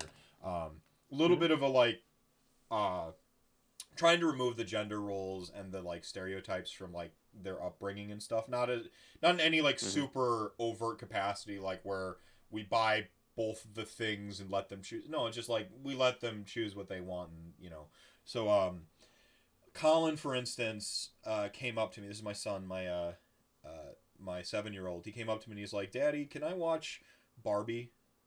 And I'm like, and it's called Barbie: Life in the Dream House or something like that. It's on Netflix.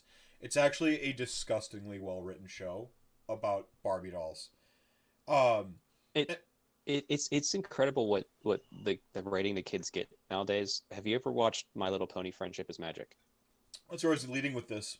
Yeah. Okay. Yeah. That's where I was. Like That's where I was leading with this. Is so he watches like, but he came up to me. He's like, "Well, I don't know if I can watch it because that's a girl show." And I just go, "Colin, no such thing as girl shows or boy shows. You can watch what you want, man."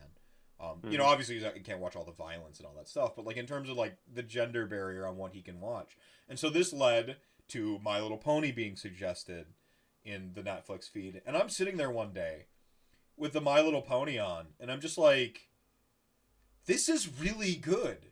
I'm like, it's what's so interesting about it. The first 2 episodes of every season have no context to the ongoing story. They're just an epic adventure, and it's crazy good. Yeah, it's like, it like if you took out the ponies and you just put in like humanoids or something like that, which I know they did with that like high school one, and that one's not as good. But like if you just take it out, like and they're in, and you just switch it, I'm like, this is like any book I've ever like fallen in love with, because it's just these epic adventures with identifiable characters, all with quirks, strengths, weaknesses, and friendship and magic always win. It's pretty sweet. Yeah. Yep. And my favorite was when they bring on Chaos, the dragon, voiced by the guy who did Q, and watching it and like Q from this is a throwback to Star Trek Next Generation, and he's literally playing Q inside My Little Pony universe. He's blinking and it's a white light. Like it's crazy. Like just how well done it was. Yeah, Discord is Discord. I'm sorry. Discord. Oops, shit. Look, okay, so I'm not a weeb and I don't watch My Little Pony, guys. Don't start that crap trending. Right. Hold on. Yeah. If you've I'll take the shame away from you because Pinkie Pie is best pony. Molly would agree with you. Molly would agree with you. This is on my hobby desk, so. Hang on one second. Which one's the one with the balloons as the cutie mark? That's Pinkie Pie. Okay, that's the one I have on my backpack or on my army transport. Nice. So I have Pinkie Pie and then I have a Cobra Kai, not related to the Detroit Club, but Colin, excuse me one moment. Sure. Lily. Oh, hi. Speaking of, now I gotta text your mother because we're recording live. Daddy? Yes, Lily. I can't find Colin's blanket. You can't find Colin's blanket. That sounds like the worst thing. Colin wants you with him toy. Okay. Well, can you go tell you? Okay. All right. Thank you. So sorry. It's great. You're really sorry about that, man. I've got Pinkie Pie on my army transport is the button, and my Magna Rex there.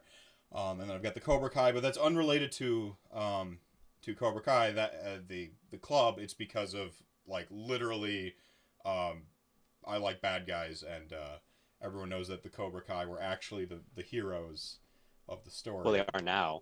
Well, oh man, that YouTube show is fantastic. Have you seen it? Oh my! I have not watched it. No. It revels so hard in like 80s nostalgia, which is like a trend that we've seen recently in things like Stranger Things. And it's even more unapologetic. There's like the karate ad the main character does, and I'm struggling to remember his name right now. Is like, I'm teaching karate because it's badass, and like you want to be a badass, and it's just so shameless. But yeah, kind awesome. Of going back to the My Little Pony thing and stories and narrative, it's like good stories can be told anywhere in and that's, I think that's something that like, I mean, I'm very mindful of stories. It's just kind of where I think and like the My Little Pony stuff, Discord in particular, where he's friends with. Is it Fluttershy, the like really shy one? Like they're just like they're fucking besties. Yep. It's so it's so adorable. Like because he's like, I'm gonna create a bunch of chaos and try to like take over the world now. And then she's like, friends don't. Yeah. She's like, friends don't take over the world when it hurts their friends. And he's like, oh man, my bad. It's like it's just man. Yes. But it's like. You could watch the first 2 episodes of any season of My Little Pony, and it's better than the last season of Game of Thrones. Boom. That's truth. I don't want to hear. That's truth. Wow, the hottest. It's better writing from beginning to end.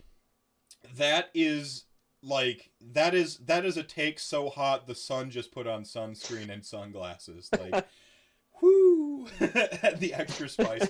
I love it though. I love it. So if someone wanted to at you and argue with you right now about Game of Thrones season 8, where would they get you? You can at me at strengthhammer_ on Instagram or Twitter. Here's the thing: I won't fight with you. I'll just be like, like if you love it, great, like 100%. Like if you do like Game of Thrones and you enjoyed the ending, more power to you. That's great. Just enjoy it. Like honestly, that's what it's all about. Just enjoy what you love. I'm not going to argue with anybody. So what's man? Oh man, no. I personally I read up through like book 4, I think. And then I watched the first season, and then I haven't seen or watched or read anything Game of Thrones since. I was gonna say, like, make sure we just separate the books from the TV show. What it is like obnoxious fandoms stop me from enjoying things, and that's not to say that a fan of the show is like, I can talk just about anything with just about anybody. Like this is my gift. Mm-hmm.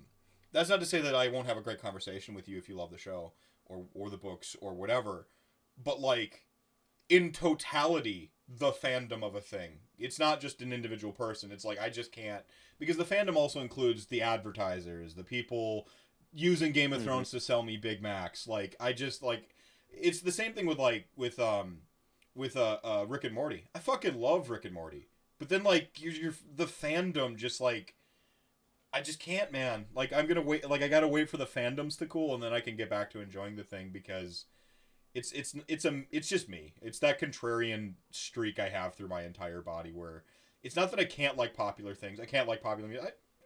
I think Taylor Swift is super talented. You know, like it's not that I don't like popular things. That's never my take. It's just that like there's at some point when the fandom's just like in my face yelling at me, I'm like I can't listen to you. I want to like talk to you, but I can't read the thing with you yelling. Aren't we so blessed with the community we have for Age of Sigmar? So, like, just a counterpoint, like that, a toxic fan base, because I have seen them out there, but just the fact that we don't have one. We really don't.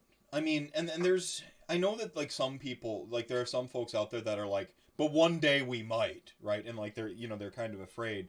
And I that's a perspective that, like, it lingers somewhere near the back of my brain. I'm like, yeah, but we're not. And one of the reasons I think that the way to kind of curtail the becoming...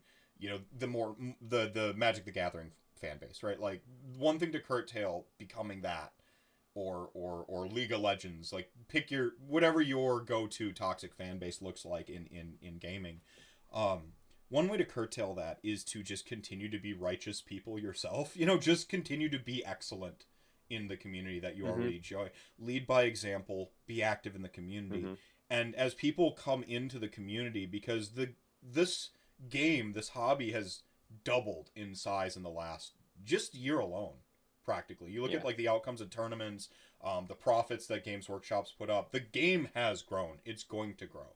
Yeah. And the way that you deal with this influx of just fans, as the D&D is dealing with this culture shock right now, where people watch Stranger Things, or they just started listening to Critical Role, and they're like, oh man, I want to play that game now. Yeah, I might have made fun of you back in high school for playing D&D, but now I want to join up and be part of it. Well, how do you let them get in there without creating that toxicity? And I think part of it is just embracing new players into the fold, because if you're and go on. Yeah. I say we're all, like myself included, like I've had moments where like I didn't realize I was kind of like gatekeeping. Like I used to make fun of the Ninth Agers because like they developed out of hate. I'm just like I've grown past that. It's like, no, if you guys like that, then that's what you play. If you want to come join me over here, come over here. Like, live and let live, and just kind of love everybody. But I do think the fact that the way the community blew up after Age of Sigmar came out and it got so small, like I was one of those faithful ones that were around, and it kind of reformed. Like we only had like the small group of each other online, and then as we grew, we kind of maintained that philosophy of just like like Bill and Ted, be excellent to each other type thing. So like as you grow, things will change, and like stuff will happen, but like I think we've definitely held on to that ability to just know that we all enjoy the same thing. Essentially, we're all enjoying this world that we get to play in. Right. Yeah, and I think it's that commonality of love for the thing that you got to focus on. I do default to the negative. This has been my personal quest this last year, is to just be a more positive person. I had to realign my perspective on a lot of stuff. I've had to change a lot of behaviors, and I've had to recognize my typical pitfalls and spirals of my personality that just come up and when they begin to happen. And one of them is just seeing the negative. It's really easy for me to see the negative. I have to consciously try to see the positive. And go ahead. I say it's habitual. You're always going to see the negative. That might just be humanity. Like I see negative stuff too. It's what do you do with it? It's not about seeing it or not seeing it. It's about like do you act upon that, or do you use it to then see the silver lining? Like, okay, well, if this is there, then what's the opposite? It's this, and we have this. So it's not about like don't beat yourself up because you like, oh, I see negative all the time. It's like you might just see negative all the time, but like, what do you do with that fact? Do you just dive into it? Okay, well then that needs to be changed. Like, and I'm very much a believer. Like, I'm not really a religious or super faithful person, but like I do believe that what you put out into the universe is what you get back. So I tried my best to put out good, and I feel I get a lot of good back. Sometimes, yeah, I get kicked and pushed, and life tries to beat you down, but it's not for long, and usually you're back up. You'll be flying high again soon. Yeah, I mean, it's probably confirmation bias in my analytical mind would tell me, but when I switched my perspective, better things started happening. RantCast formed out of will and happenstance of just getting excited and choosing to see just this great thing and this good opportunity, and just grabbing a friend and going, okay, we're gonna go live and talk about the thing now. And then we just did. And now and now it's 24 episodes later. I've had literal paragons of the community and actual heroes on to just talk about this awesome thing. And I got accused of like being toxically positive, and I'm like, I will still have my criticisms. The difference is the what I think you do with it side of the coin, right? I don't. It's a delicate dance, sure, and maybe I'm a hypocrite if that's what you take away, but like the hot button is something very close.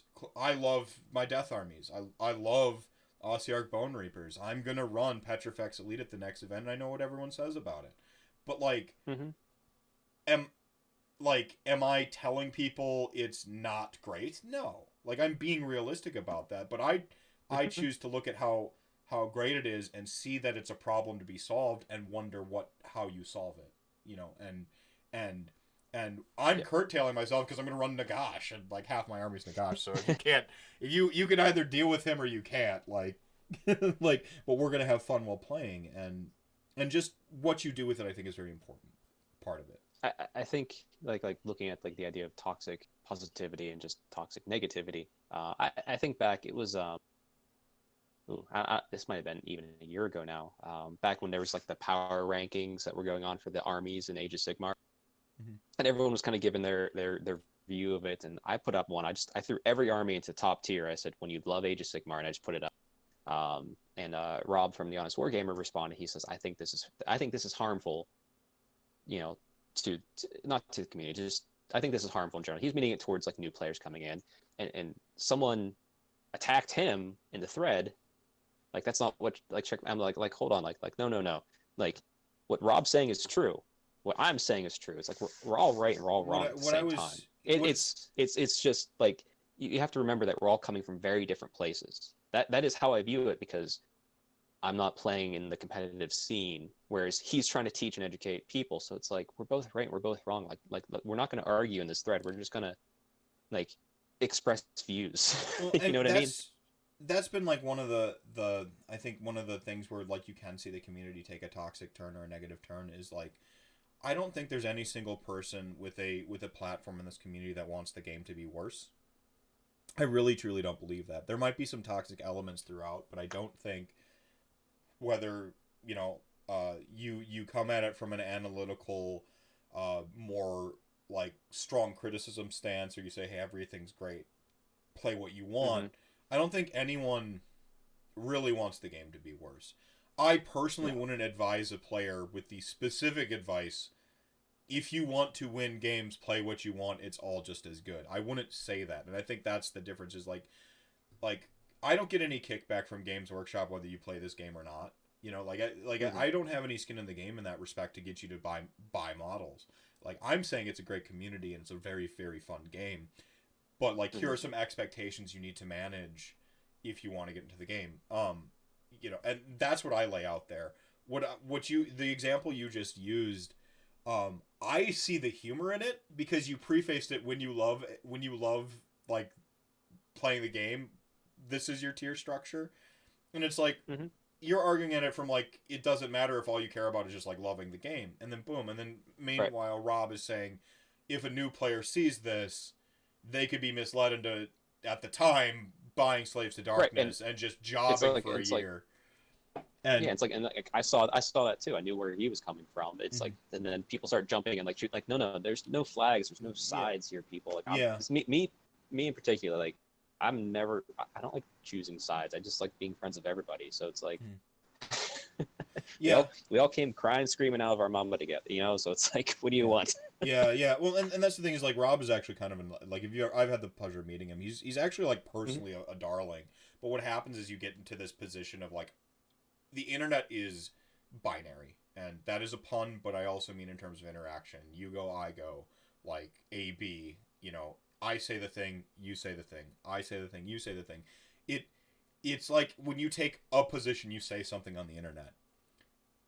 There's a certain breed of person who thinks that means you are opposed to all of their opinions that weren't the one you stated, you know? And so like, you argue often at a disadvantage in Twitter, you know? And I don't see a ton of the arguing on Twitter, but that's just what have I sculpted my followers and who I follow to be, right? Like that's part of it is this is the hobby that I choose to enrich. If I want to feel like crap, I'll go onto my actual Facebook.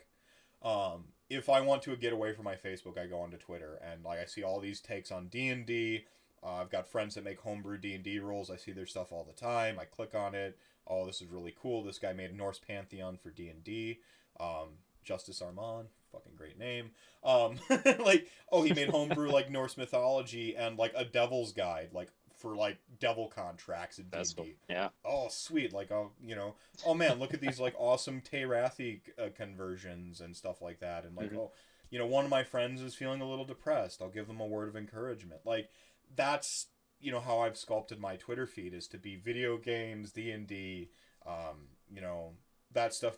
I have the one or two basketball things I follow just because I fucking love basketball. And I tried to spare you all my basketball tweets and retweets, but I can't help it sometimes. It's very much too like I don't see the arguments on Twitter all that much. I don't buy into them. Like when they do decide to arise, and I think now like I've been out there so much, and a lot of people have met me, and I try to make sure I traveled to a ton of events last year, past couple of years. People just know who I am now, so it's like it like that helps a lot too. Like if I post something, they know I'm just doing it because I'm just a happy individual and I'm coming about things with love. So it's like okay, they get where the basis is. So yeah. Well, and that's the thing is like I guess I knew you and I knew where you're coming from on your perspective. I'm like, I don't know. I think I made the mistake at one point of thinking nobody knew who I was, so that things I said didn't matter. And then I found out that, like, things I say do matter, and I had kind of a harsh awakening. And I've been like, oh, wait, now I need to take responsibility for everything I say. Because I made the choice to put my opinions on the internet with a show that is going to, shape how people see the game and how people interact with this community. I just need to hold myself to a next level of accountability for everything I say. I think people are, if you follow the RantCast enough, you know that I'll do the hot takes, the spicy takes just to be funny, you know. Mm-hmm. But then I usually bring it back to zero and explain or elaborate after the take, right? Like, and I think that's an important part of it. Me, Mr. Mephisto, I'm kind of a big deal. Yeah, that's me. I'm a big deal. That's not what I'm saying. I'm saying that I've gotten to the point where my opinion matters to enough people that I can't just say my stuff in a corner and no one hears it and it doesn't change anything. Like, I'm not saying like I'm going to change what Games Workshop does, but I've got a few followers that if I say something about My Little Pony, I review it favorably. They might actually go and look at it now. Like, you know, like it's just something you have to be. People know me. Yeah, you're a known quantity. Yeah, I'm a known commodity. I'm a hot commodity right now. I'm the hot get on all the other shows. No, I just think that there's a degree of, as people become more familiar with you, you have to filter yourself like less, because not filter yourself, but you don't have to explain yourself as much, I guess. Yeah. Find out who you are and be that person. Yeah, and that's life advice. Yeah. Right? Like that's not even about branding and being a Twitter persona. Yeah. And like that's life advice. Yep, 100%. Which and now you're just quoting Anchorman.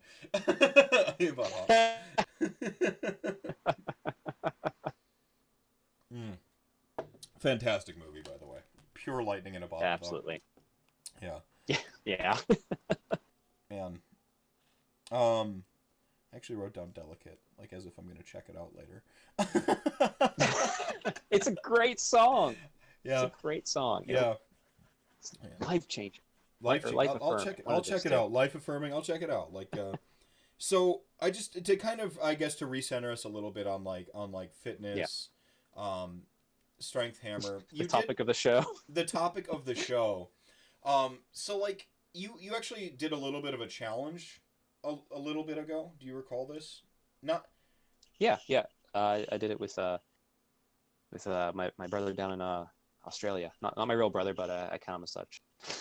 Right. So you did a little bit of a fitness challenge. Do you have any intents on doing something? Do you want to like kind of explain what it was in case people missed it, and then do you have any intent on doing it again anytime soon, or? Yeah. So it was the Stormcast Strong or Strength Hammer 6-week challenge. And Elfbro on Twitter, I'll plug his name there. He is a personal trainer. He's from Australia. He's my brother from Australia, and I say that because I he's a really great person. Likes elves. He absolutely. He is a personal trainer, and he knows nutrition, so he had the knowledge, and that was part of his livelihood. So he was really on board, and he said, "Hey, why don't we do that?" And really, it was kind of like me helping be the motivation and inspiration, and like he had the back end where it was like, here's some nutrition stuff to try, here's some workout routines, and yeah, and we had a lot of people jump on board, and Elfbro Hayden is his name. You know, like him and I, like we reviewed everything and we chose some winners and we sent them some GW product. I am looking to do that in the future. I'll see if Hayden would be on board again, because like I said, he's a godsend, because he is trained in the things that people sometimes think I'm trained in, which is like, no, I just lift weights, do CrossFit, and I've been I'm learning, but I'm not formally educated in it. But I'd like to. I have been trying to figure out how I want to do my content going forward, because I used to write my blog very religiously.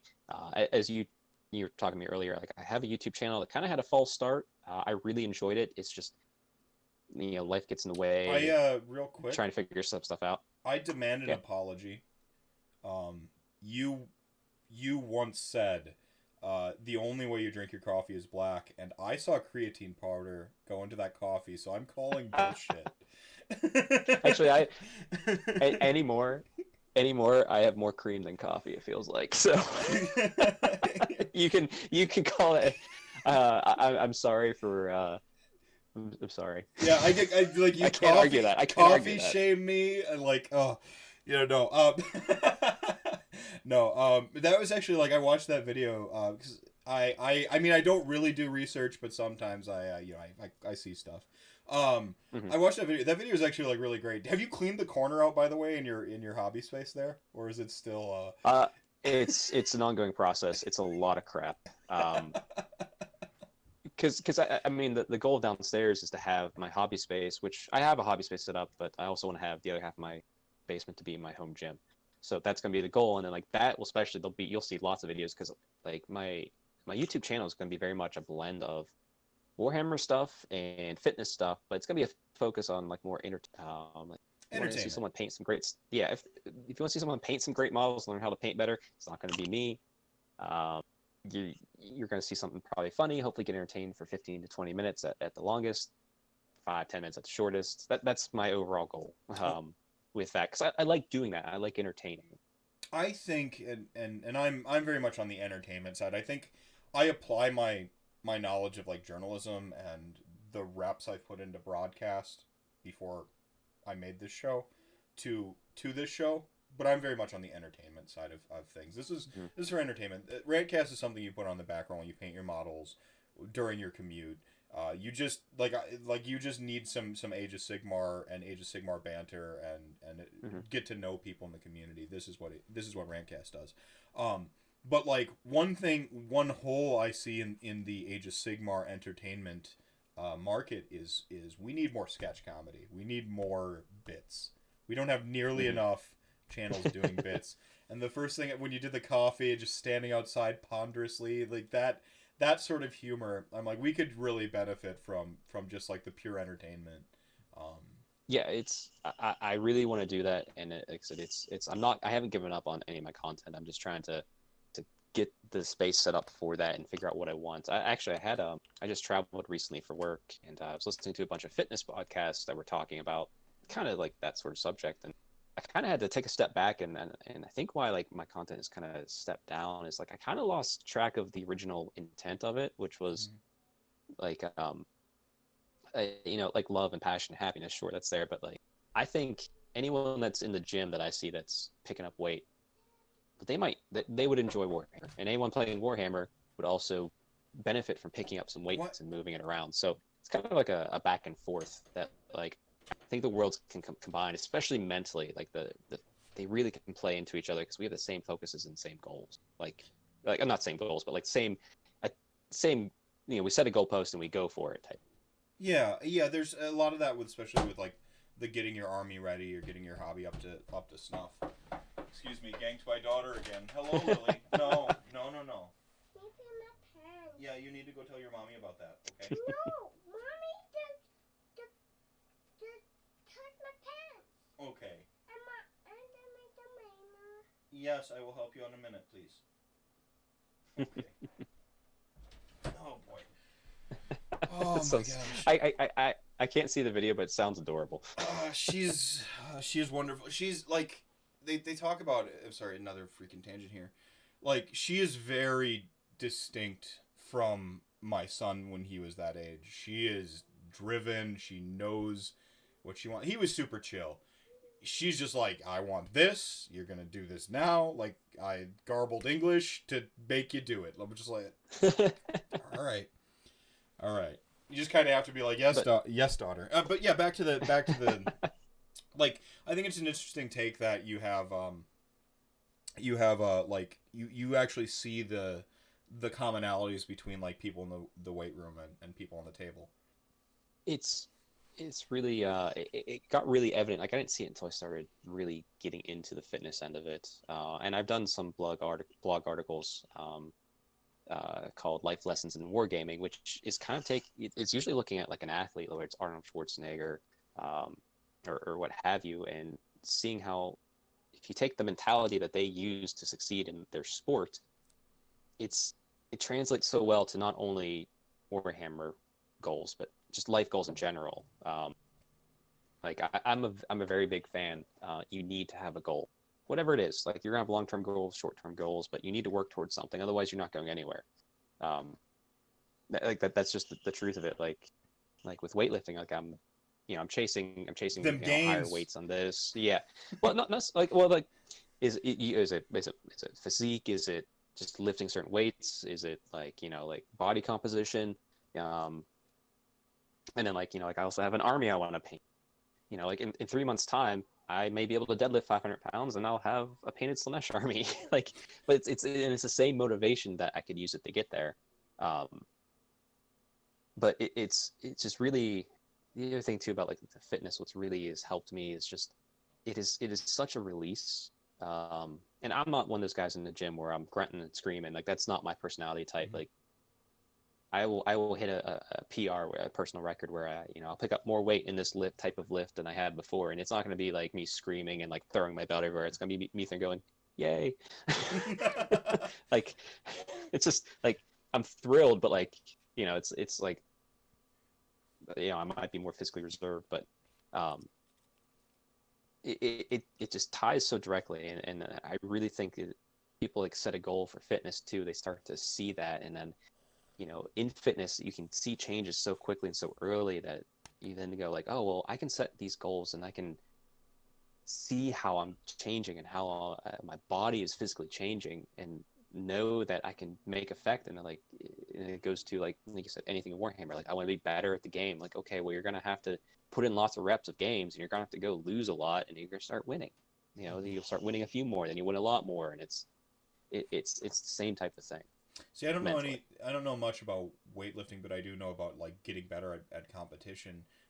I talk about gaming to learn a lesson in anything competitive. Like if you're whether it's like I want to get better at like DPs in Dragon Punches in Street Fighter. Like I want to get better at that, or I want to get better at playing a control deck in Magic, or like honestly I want to get better at my Age of Sigmar army. You have to play to learn the lesson. On the table. Like if you just lose and you don't see what the lesson was, you're not going to get better. Is there something that parallels that in weightlifting? The one thing you can't cheat in weightlifting. The iron does not care about you. The iron does not lie. You go to do a lift, it comes up or it doesn't. There's no like and then the lesson is I need to train more. So it's and some people will just be like, oh no, I'm just done. I can't pick that up. It's like you can do anything. You can pick that up. You just need to put in the work. And the lessons is the continual attempts at trying to get better and breaking yourself down, yourself strong.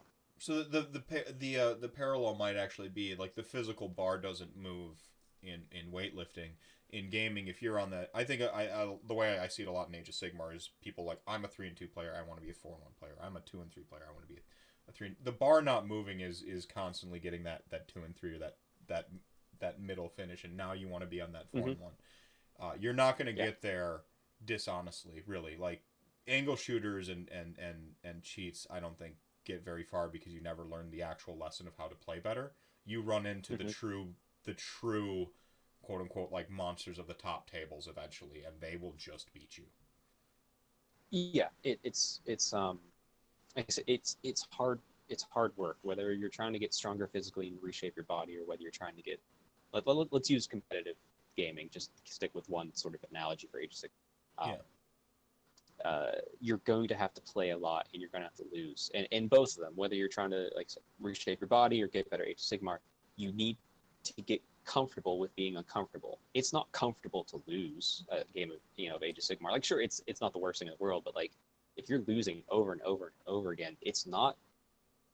It can really drag on you, and like you're weightlifting all the time, and like the weights are heavy, and it's just like tearing your body down, down, down. You have to get used to being uncomfortable because that's the only way you're going to get better. And then at some point, I did I think an Instagram post, probably maybe like a few months ago. My max weight last year is now my rep weight right now, because right now you might be a 2 and 3 player. That might be your standard, but your standard in a year might be 4-1, and then you're still working to be 5-0 or just win an event. So it's knowing that you will get better the work you put in, as long as you're willing to go through the honest work to get there. Yeah. I mean, reps. There's really no shortcuts for reps, whether it's on the table or in weightlifting. And I think you got to train yourself to do it the right way. Yeah. Like I said, shortcuts. Like sometimes you can find shortcuts that will help, and sometimes you'll find shortcuts that you won't help you. Like trying to think. Like, well, AOS reminders is a really good shortcut, but I think the important thing with AOS reminders is to have it, play with it until you don't need to play with it, and I think that's the lesson. Like I would. Yeah, I see the use of AOS reminders. I'm glad you brought that up. I actually don't use AOS reminders because I learn better if I read the book and type it out and fail and forget things. But if I type it out, I'm more likely to remember. If I throw it into AOS reminders, I'm more likely to forget because I don't want to read. That has to do with your learning style. Like people are different. Yes. Yes, but some people it's very different, and then like I think that is a great tool what he's doing. I don't want to say I'm knocking that at all, because that is an exceptional tool. He's doing an amazing job with it. It's just not how it helps me.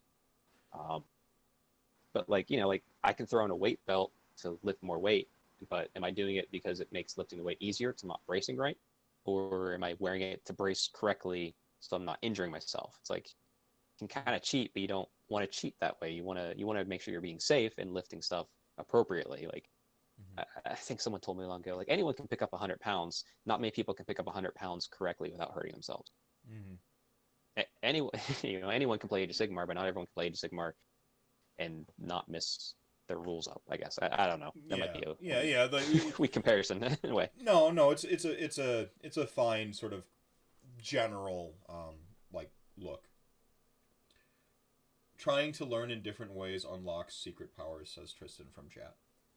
And I agree with that. Coming at things from a different angle. I think this is the importance of Hobby Bear. Brendan's there in chat. This is the importance of something he likes to say, which is play an army for and just arbitrarily value a year, because as you play that same army, and you can maybe help me with a weightlifting metaphor here as I explain this. When you play with the same army, you get to a point where you run into problems. You hit those problems, and the first few times you run into those problems, I can't beat Skaven because XYZ, right? With my army. I just can't beat it. So I will lose every time to Skaven. Eventually you have enough reps in on your army, you go, okay, so like I can't beat them because XYZ, but what if I try like 3? And you just start thinking at it from a different angle that you haven't considered before, because you've put in the reps, you've put in the time, and you've begun to look at it from different angles. So you're like, okay, I can't beat them if I play them straight up. What if I don't play them straight up? What if I go for these sideways plays? What if I throw this deployment at them instead? Like once you start to run into problems, that's when you start to innovate. And I think this is a very important part of the development. The true masters of their armies are the ones that have put in those reps taken the beats in a quote unquote unwinnable situation and found the different angle to come at they've unlocked their secret power because they've tried to learn it a different way. Yeah, I mean, if you want to be better at the powerlifting movements, which is bench press, deadlift, and back squat, like consider that your army list. You're going to deadlift, bench, back squat. That's what you're going to do, because if you want to get better at it, you need to go after it. But if you find yourself plateauing or getting stuck, that's when you need to do the research and look at it like, is it my nutrition? Do I need to put on more weight? Am I eating right? Am I getting enough sleep? Is there a change in my technique I can do? So like as far as comparison goes, it's like, if you want to be better at this army, play this army. But don't just play it the same way every single time. Mm-hmm. Yeah, because there's lots of ways to attack different problems. Like I know people joke all the time. Like I play Kraith for my Daughters of Cain. Everyone's like, that's the worst one. It's like, well, I've played it for 2 years now, and I have a 63% overall win rating according to my battle journal, which has all, and that's across some team games, some 1,000-point games, but mostly 2,000-point games. I've won more than I've lost because I've just played the army so much that I bring my army book to games, and it's there for my opponent. I don't need it at this point. Right. But like, there's a lot of in that like, you play that army over and over again, you're gonna know it inside and out. Mm-hmm. Yeah, the Kraith is of course the at the end of a combat you roll a die, and on a 6 you get to fight again, and it's open ended, so you can get that what 13% chance that that dopamine hit. We were talking about this at Holy Havoc. Like, you just gotta have it's the best. I need it so much. I need it so much. I can't stop. I think there's something to be said for pet armies and pet builds too. Like, convention will tell you right now Petrifex Elite is the only way to run Ossiarch Bone Reapers, and I just simply I think it's a good learning curve to start with the thing that can take the most damage and deal the most damage on its surface level, but you're going to start to run into problems. Then you're going to have to think of the problems in a different direction. And there is something to be said for people like me who just want to invite you cordially to the spin zone and play Staliarch Lords. Because... Go ahead. I would say, like, it's... knowing your book, too, is knowing, like, your different angles. Like, I've taken time to play Hagnar, Drachy Ganeth, and Calibron. I've played them all, just to see what they're like. The reason I don't play Hagnar is not because it's the most powerful, but it's the most boring. Yeah. So, yeah. Yeah, and I mean, different personality types. I think we do get to see our personality in our armies. Mortis Praetorians absolutely has merit, and I think as people realize, as soon as people realize they don't need to lean on that Petrifex crutch, you're trading essentially Rend for a different combat steroid, and I think you're really going to see it in the shooting with catapults. So Praetorians is for catapults, and if that's your game plan, your max potential's there. And when you learn you don't need to lean on that static +1, you're gonna see those catapults really get people mad. Right now, everyone's mad at harvesters and unkillable Mortec guard, but time to make them mad. Listen, if I see catapult on the board, I need to find the walls to hide my Hag Queens and Marathi behind. Immediately. Yeah, get them out of there. Yeah, it's. I mean, hide. You're creating like hop, hop, hop, hop, and they're just like running behind the walls. Yeah, that's the one thing is like it's just like you're creating. There's a lot to with whether you think the army's the bent thing or the not bent thing. There are so many angles to like come at an army from, not from necessarily talking competitively, but talking about putting yourself on the table. There's a lot of opportunities to have fun your way with a lot of these books. They're such a good caliber right now, I think, of beyond what they were. And they came out so fast that you can't help but just go, impressive. I half expect half the books to be Zinch and KO level of like had to be changed so many times because they came out so quickly, and that's not what we got. We got a couple obvious things we're going to get FAQ'd, and then like now everyone gets to have fun their way, and I think that's a fucking you got to take exactly. So that was a fun rabbit hole. Brent, I love it. I love finding rabbit holes. Yeah. Sorry. RantCast. so back Go back, lift, everybody. Go lift. Yes. yeah, Yes. Go lift. so go lift weights, everybody. Do you have like a I kind of asked this earlier before, but like, do you have a, if someone wants to, let me put it this way first and then I'll ask the question. So I write, one of my teachers famously said to me when a student in my class, this is a 300 level English course, asked, what book should I buy, to write better? And my teacher retorted, what book could a person possibly read to make them want to write? And like the question was posed basically, what thing can you read to make you, to give you motivation? And very rarely I've found that like there isn't like just a book that you go, okay, boom, now I'm motivated to change my lifestyle, to see the positive, to choose to lift weights. There's probably no book to read, but is there a tip that you have if somebody does want to like, quote unquote reforge themselves, get active? Because again, we do have a particular like stereotype associated with the culture. We if you play D&D, you're sitting for 6-8 hours. If you're playing video games, you're playing video games. If you're playing D&D, or if you're playing Age of Sigmar, you're standing, but it's still, you're probably standing there. You might have some snacks.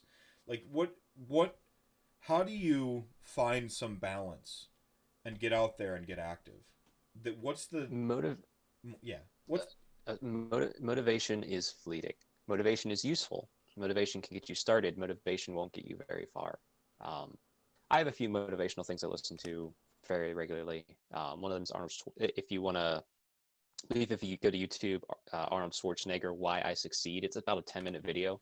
I listen to that once a week. It's motivation. But like I said, motivation won't get you far. You need to develop dedication. Just like if you want to become a better painter, better gamer, or if you want to find the time to go and make your body better physically, you need to find the dedication and the reasoning behind it. Like mine is, I'm never gonna go to hospital again. I want to make sure, like, initially too, like the goals in the gym. I want to be able to put my wife on my back if I need to, and get out of any situation I want. Okay, well, can I put two of my wife on my back? Okay, now it's like, can I pick up, like someone who's 400 pounds now? It's like, yeah, I can do that now. I never thought I could. But it takes the dedication to want it. It takes getting comfortable being uncomfortable. Like I cannot tell you for the past 2 years, I wake up and something's sore. Like it could be here, it could be my leg, it could be here. Like that's just the normal now, but it doesn't bother me because it's just floating pain. I just have floating pain because I lift, and that's just what happens. And that can deter a lot of people. Like it's going to hurt, and then eventually it's not going to hurt. Like I say, floating pain, it doesn't bother me. Like it's just, oh, my shoulder's a little stiff, whatever, it'll be gone tomorrow, and my leg might be stiff because I'm going to do leg day.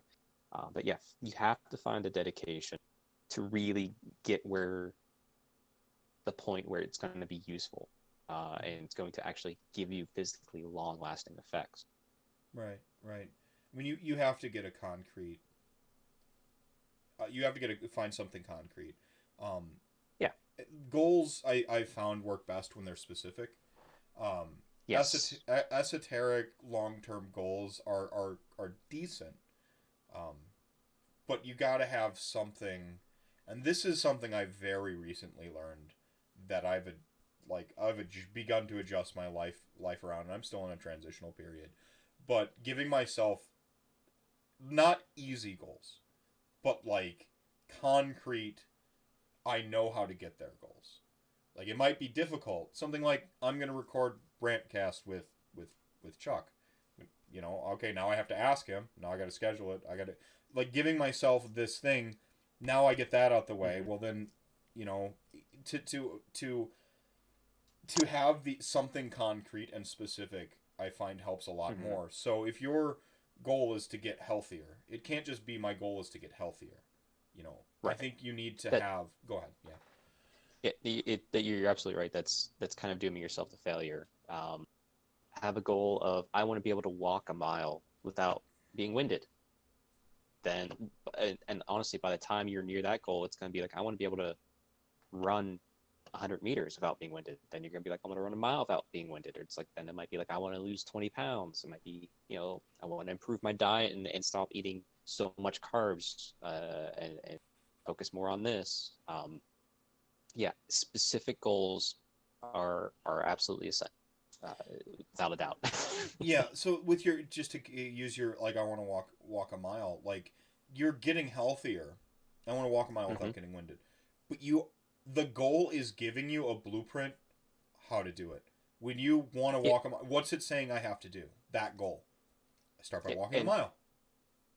And once you once you start that journey and start developing that thought process, like I said, by the time you've reached that goal, you've already set the marker farther away to being able to run something. Like when I first lifted 405 pounds, which is a goal I had for a long time in a deadlift, I picked it up and I was excited and I hit it. Literally, as soon as I dropped it, before that bar hit the ground at like 1 second, my mind was like 500. Let's go. Like new goal. Like the goal was already set. It becomes addictive in a way but it's all for improvement. Yeah, specific goals are so important. Yeah. I mean, and this is with Age of Sigmar. Your specific goal could be I want to get my games to under 2 hours, right? Well, you might have to change your army. Like you can have specific goals are very important. Specific goals that almost and one thing I found with like having specific goals is they basically teach you how to get them. Like you Yes. know what those steps are in that process to get the specific goal, and then you can start building. Go ahead. Yeah. So you want to see the marker, but you want it to be out of reach. You don't want to put it so far away. Like you don't want it to be. You don't want to weigh 300 pounds and be like, I want a 6-pack. It's like, okay, well, hold on, buddy. There's a lot more to go before you even think about that goal. Like, it needs to be at a reasonable distance away, but it needs to be far enough away that you have to go for it. And what I've seen like with a lot of people like losing like with some of the folks within our like kind of immediate circle here trying to get healthy, it's just like I want to lose 5 pounds. The goal isn't like I want a immediate 6-pack. I want to deadlift 400 pounds. It's I want to lose 5 pounds. Okay, well that's not as specific as I like, but it's achievable. And then you go, okay, so like if you have something non-specific, like I want to lose 5 pounds, now you have to go, how do I get that? So now you need to dial your goal down. I get that by cutting out Mountain Dew, right? Like, yeah. So like when you do, so like what I'm saying about specific goals is it's very important that like when you go, okay, I want to lose 5 pounds, make it specific. How are you going to lose 5 pounds? Now your goal becomes. Go ahead, yeah. Especially when you're looking at things like weight loss, for example. Like I could go lose 5 pounds this coming week very easily, like, and then the next week it'll be right back. Maybe more so than wargaming. The wargame does become like a lifestyle in a way. If you want to have permanent change, you need to develop a lifestyle change. Yeah, and gaming is a lifestyle, everybody. It is. Like gaming is a lifestyle. I'll fight you IRL. I mean, I won't because I'm a lover, not a fighter. But like, I will have a walk off with you, like Zoolander style. Yes, it's a walk off. Yeah. But yeah, games in 2 hours, easy. Bring Murderhorn. Yeah. I just threw out a something. Hey, you can negotiate with Murderhorn too. He's a great guy. Man, Holy Havoc was absolutely some of the most fun I ever had. Yeah, great event. Steve does such a great job. Great people there. Yeah. I'm so happy I got to like actually meet you, sit down for a conversation there. So do you have anything else on the weightlifting, the health, the wellness subject? I think it's wellness in general is really what we've been talking about. Yeah, with anything, don't be afraid to reach out to people in the community. Like, if someone has a question about like Warhammer and they ask me, like, I'm not gonna bite. Like I'm friendly. Like, message me. I will answer to the best of my ability. Same thing with like fitness, but it doesn't have to be me. Like if you follow me and say you're comfortable with me, like, hey Chuck, how do I get started? How to do this? Like, I'll go into detail with you much more than this podcast. Like, happily, like DM me, people, and if I'm not following you, message me, say, hey Chuck, I have a question, and like, can I DM you, and I'll follow you back, and then we'll have that type of conversation. But like, it doesn't have to be me. It can be anybody. There's tons of research online. If you Reddit, go to the actually. gym, Oh, go ahead. what's that? Reddit's subforum for Yeah. fitness has actually got a lot of people who are really passionate and know what they're talking about. I normally don't tell people to go to Reddit because I think it's trash, but that's one that I've found has really actually been useful. And I've had a few false starts on my fitness here. Yeah, and it's like you can't look at those as failures. They're just part of the process because it's a hard. It's not easy to change your lifestyle, but it is worthwhile. But go to a gym, and don't be one of those guys that goes up to like a machine and just like you're trying to figure it out. Like, ask almost anybody. Like, find the guy that's benching 500 pounds, like, and you'd be like, hey, I'm getting started. Can you help me with my bench? I promise you, he's gonna be like, yeah, absolutely. Like you think like it's like like go talk to people. Like, people aren't as scary as you might think they are. Everyone's willing to help you, like I said, especially in the gym. There is those stereotypical truth meatheads, like, that does exist, but it is a rare exception. But not go unlike talk to people, that like guys. Go ahead. Yeah, go ahead. It's not unlike that guys in Age of Sigmar. We have some that guys around, but like there's not as many as you think.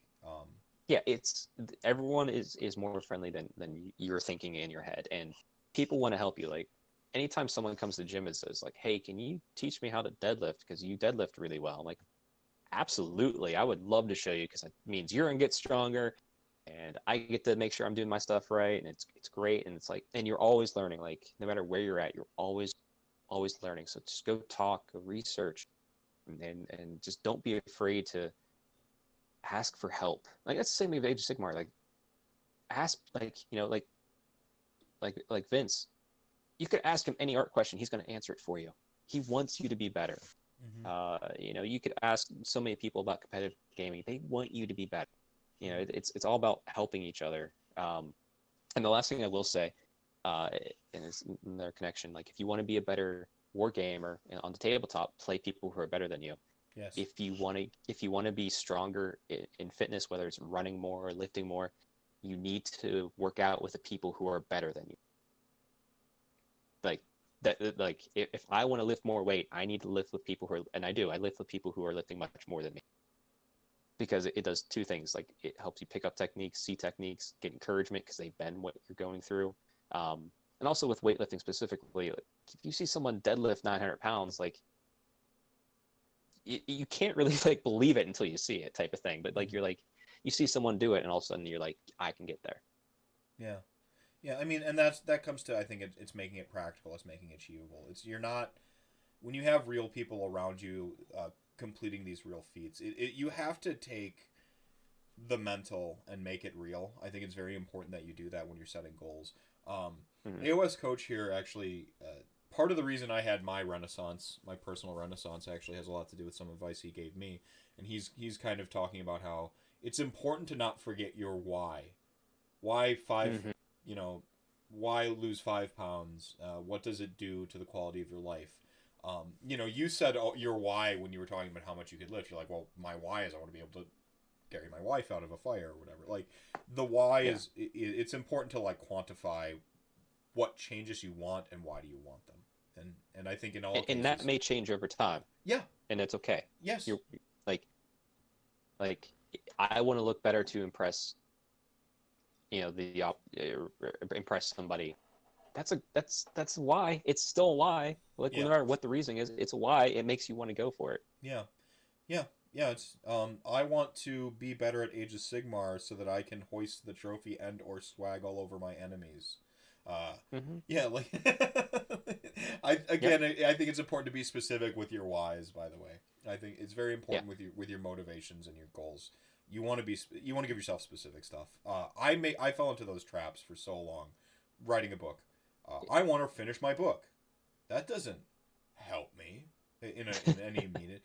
No, I want to write chapter 1 by date. That's a specific goal. Now Yep. Like, and then the setting it up. Well, the why is tricky sometimes for creatives. I don't think the why is so tricky in something like Age of Sigmar. With fitness, I do think it can be very tricky. Mm-hmm. I want to be healthier. Okay, well, why do you want to be healthier? Because I think a lot of people want to be healthier, but if you can't make it concrete enough to like chase that goal, you're gonna struggle. I think like until you figure it out. So There's, like I said, I'm trying to think how to put it. There's always going to be another Age of Sigmar army out there. Like, I guess it's like a closing point on it. You're always only going to have one body. Take care of your body so you can hang around with people and play war games more. Yeah. taking care of your body is the best investment for everything. Like, I'm planning on like doing what I'm doing till the day I drop over dead.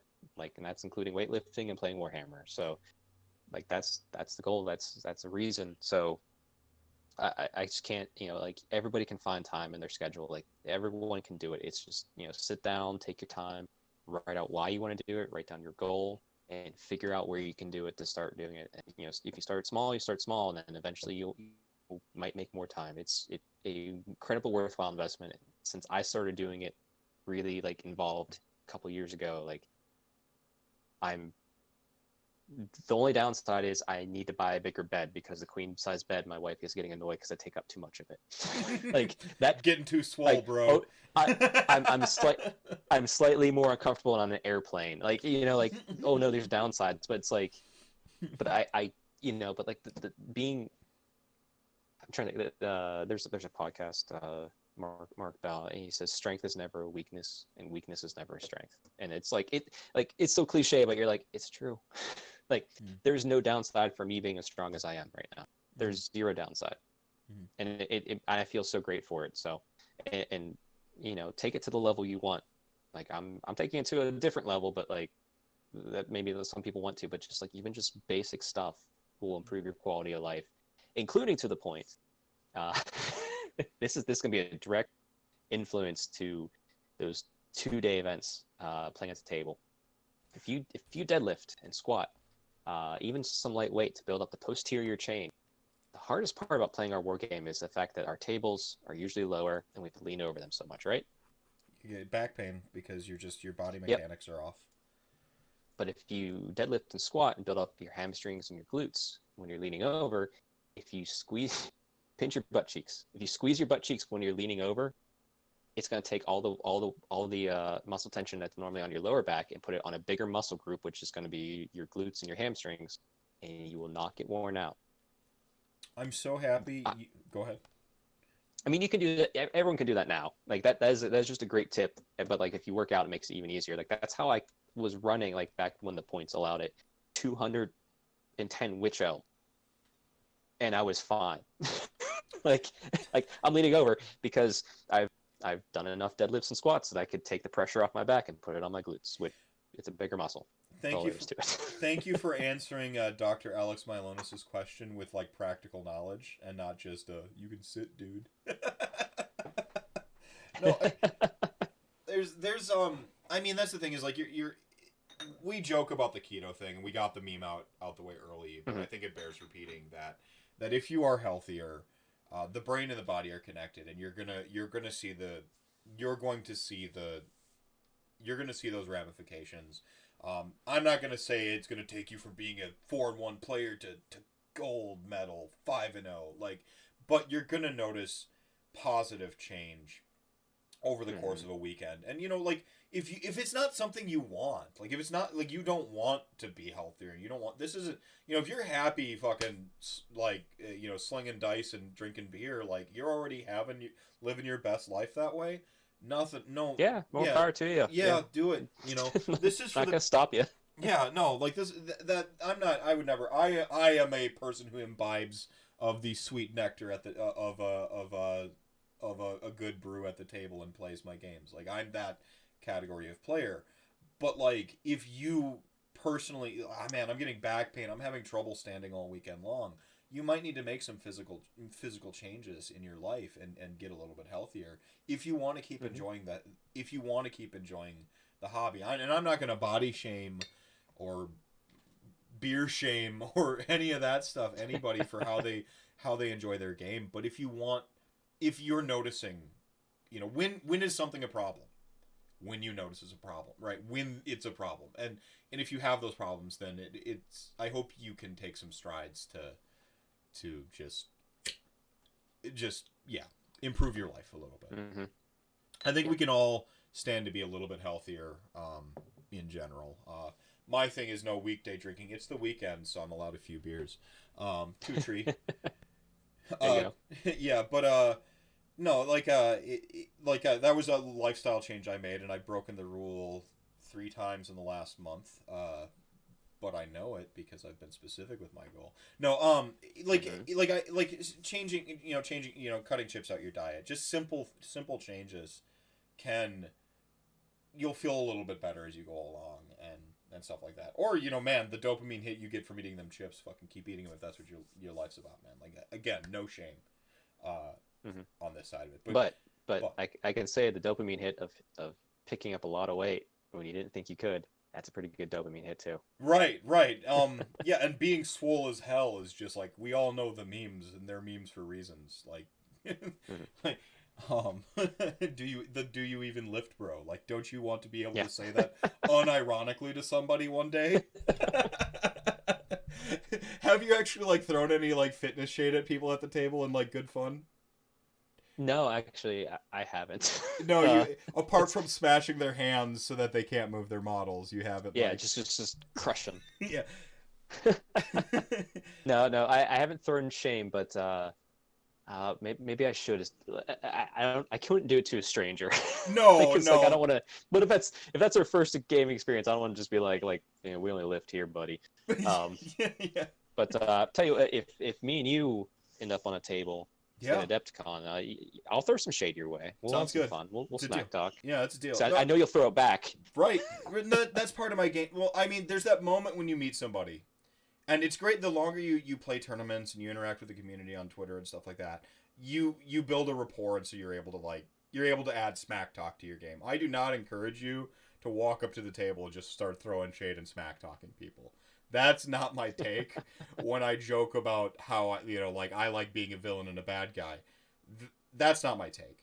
It's you when you walk up to a table, you kind of you meet the person, and while you're meeting them, you kind of gauge what type of game they like to play, what type of player they are. Jeremy Cooper, who's going to be on, I think next week, from the Ever Chosen podcast.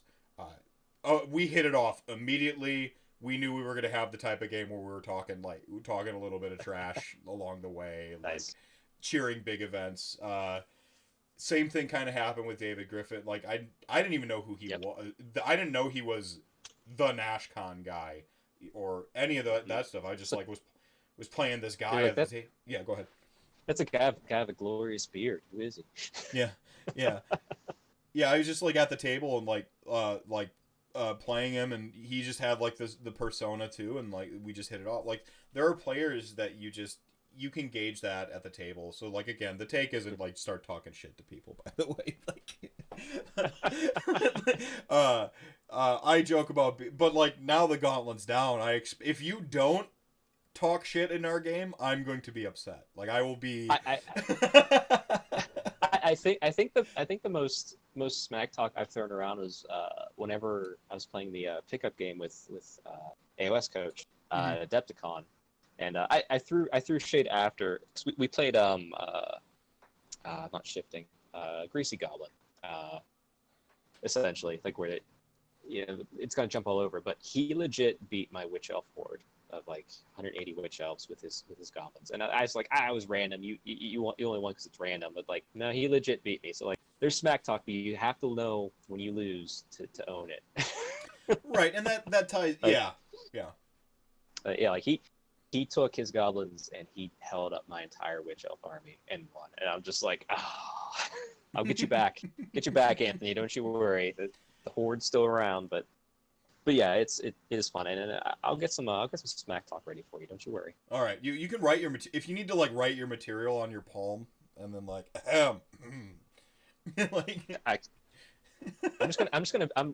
I will literally just bring weights from the gym and just sit there and just like curl Curling and lift them? while you're moving. even better. I will literally flex on you at the table. Oh, see that's the kind of game of Age of Sigmar I want. I'll be in my necromancer cosplay with like my friend who's dressed like a skeleton actually physically moving my models while I like just lean back with like a chalice, like a skull chalice with the blood of my enemies, quote unquote, a wine in it, and just like, no, move it closer, make the charge. So we're having a pickup game regardless. So if we don't meet on the table, we need to make this game happen. Yeah, we gotta do it. He can Man. drink. Oh, that's good. Yeah, man. Oh man, see, I love this. I love this community so much. I just, that you have people from different walks of life with this point of intersection, which is the table which is Age of Sigmar. I think you can see, for instance, I'm not a fitness guru. I was, I don't really know much about weightlifting apart from just literal memes on dumb gains and leg day and stuff like that. But that because I can see Age of Sigmar, I can take our common language and I can translate that to fitness now, and that gives me a sort of jump in point into that, and I think that's really fantastic about stuff. Hey, on every time I go to like an event, Adepticon or Nova, I'll usually tweet out, "Hey, I'm going to the gym for the next hour and a half, 2 hours. Anyone want to join me?" And like, I would love if people join me. Like, if it's like, "Hey, can you just teach me how to do stuff?" Sure. Or if it's your experience, you just want to like, let's put on some tunes and let's crush some weight. Sure, let's do that too. All right, cool. So speaking of tournaments, you actually, I don't know, like one of your lesser known feats was that, I don't think it's lesser known, but you run a tournament. For perhaps the unindoctrinated, or I do have some probably international viewers that may not know, you want to take us through like the tournament you run, because I'm going to get to the take that you said I think is freaking brilliant. Tournament you run, when you run it, etc. Yeah. So in the U.S., there's 3, we'll call them national level events. There's Las Vegas Open, Adepticon, and Nova Open. And last year was my second year as the TO for the Age of Sigmar Grand Champion, or GT, as well as doubles event at Nova Open. There was I went to it 3 years ago, saw what was going on, and like they weren't really required painting. It was kind of like a very loose format, and I threw shade at it. Like, not that I had, like, all my opponents were great, and it was very well run, but I didn't like the fact that we were so many years in Age of Sigmar, and I could play against a unpainted army like this at a national level event. I'm like, come on, what's going on? And I put that out there, and I gave feedback, and then I made friends with people out there too, such as like Aaron Bostian, who's kind of like, he was the one that pushed AOS. He wasn't the TO for that event, but he helped push Age of Sigmar, and he really ran the narrative.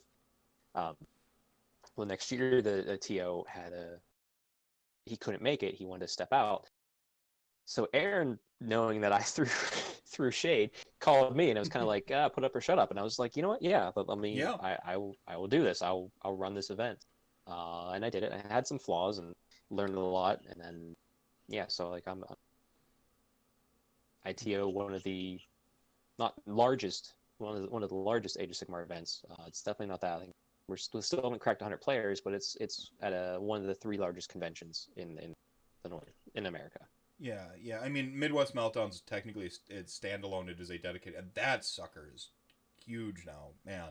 Domus has done a great job there. The community support. Yep. Fantastic. But like what's cool about like something like a Nova or like an Adepticon is like they're an event unto themselves. The tournament happens in the context of some other stuff going on around it, and I think that's what makes Nova, Adepticon, LVO pretty special. So those are really cool for like the spectacle and the events, and this last tournament actually got some pretty great feedback. I saw a lot, actually like on Twitter and stuff, and like I had The first tournament I was supposed to try to get to was actually Nova. Lesser known fact. Oh, wow. I was aiming for Adepticon. Would have been probably 2017 is right when I didn't make my goal of getting ready for Adepticon. So I'm like, okay, I'll go to Nova instead. Looked into flights. I'm like, okay, I can't swing this with my budget. I'll go to Dragonfall, and that's pretty much like been the like the Well, that was I pretty was much say, yeah. Go ahead. I guess to put those three major events in context, LVO is a huge spectacle. Adepticon is the best convention. Nova is the best community. That's how I would define all three. Yeah, bold. I like the definition. I don't think it's bold. I like it's very. I think it's very true. Like LVO is just massive and huge. And Adepticon is like it's great. It's Midwest has always been the strong core scene. For just nerdom and stuff like that. But with Nova, it's on Labor Day weekend. There's a rooftop lounge bar. It's all for charity. You see people nonstop all the time.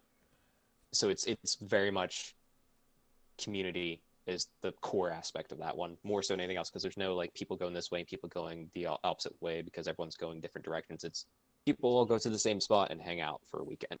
I've also heard that they have a pretty decent like a narrative event or like some narrative peripherals. So I think that's they do fantastic.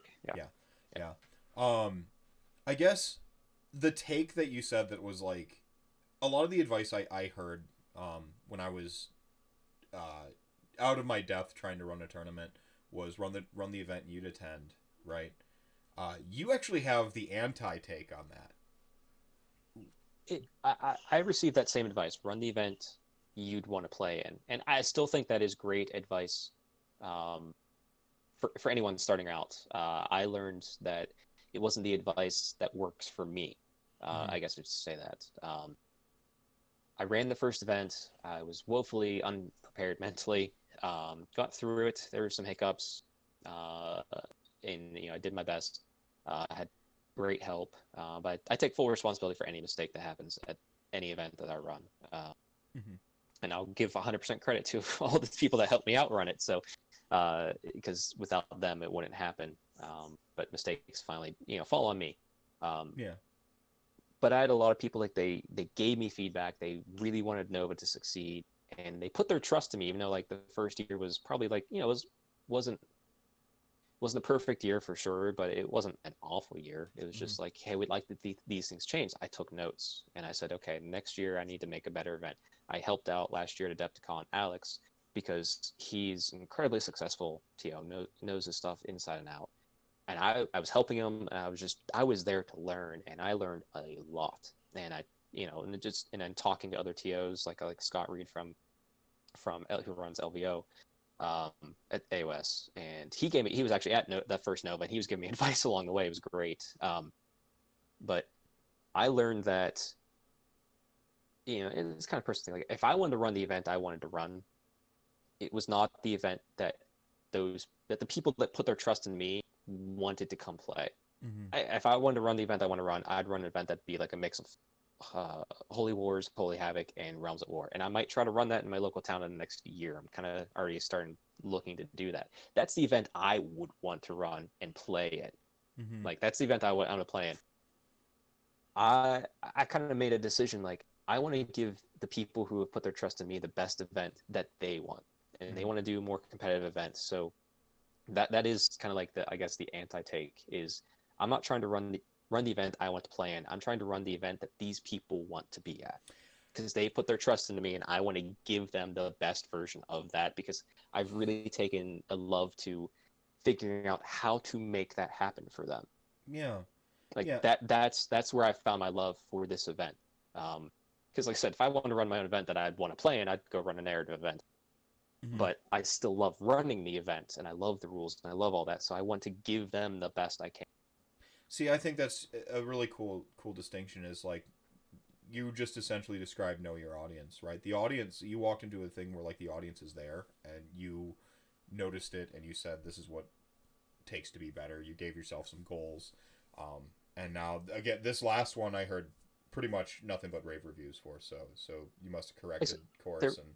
we only had one issue at the end, and it was with the Best Coast pairing app. Had one number got off, screwed some things up, got it all fixed out. I'm not going to throw out any names, but one person had kind of a rough time with it, but I got to talk with them. I let him, we went back and forth, and actually we became better friends at the end of that. So it's kind of like a blessing in disguise sort of way. But that's a lesson learned. Like, okay, Yeah.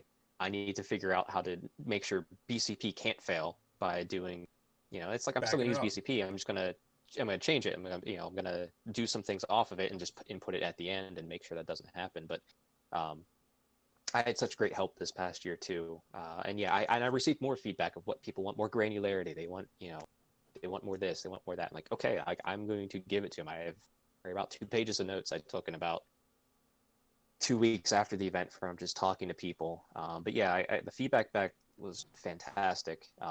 Still working to improve the terrain. I have some wonderful people who have offered to help with that and help share that burden. So I'm very thankful for them.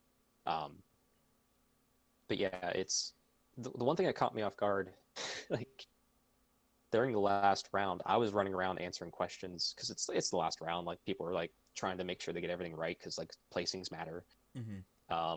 My co-TO Matt Hayward called time, and I'm just walking back up there to make sure everything was good, and I had to pause because the entire room was applauding, and I was just like, what?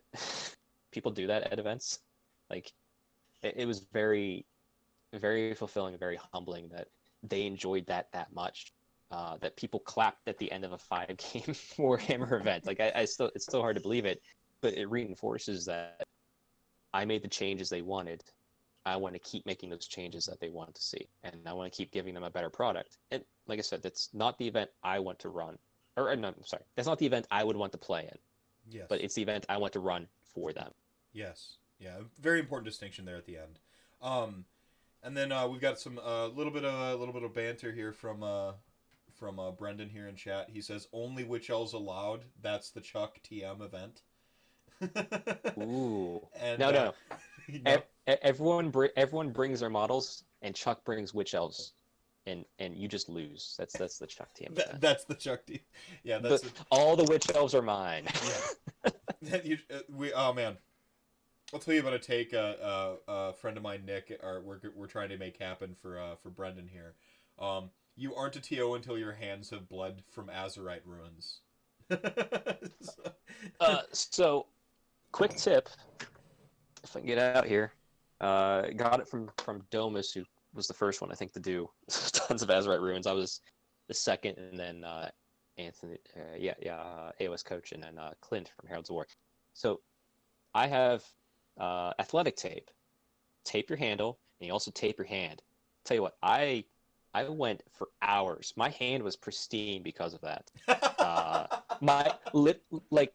Literally, my wrists were just, they gave out. My wrists were just like, I can't cut anymore, and my hands were like, they're still fine. Like athletic tape on your clippers, athletic tape on your hands. Like do like an X across your hand so it hits that middle point.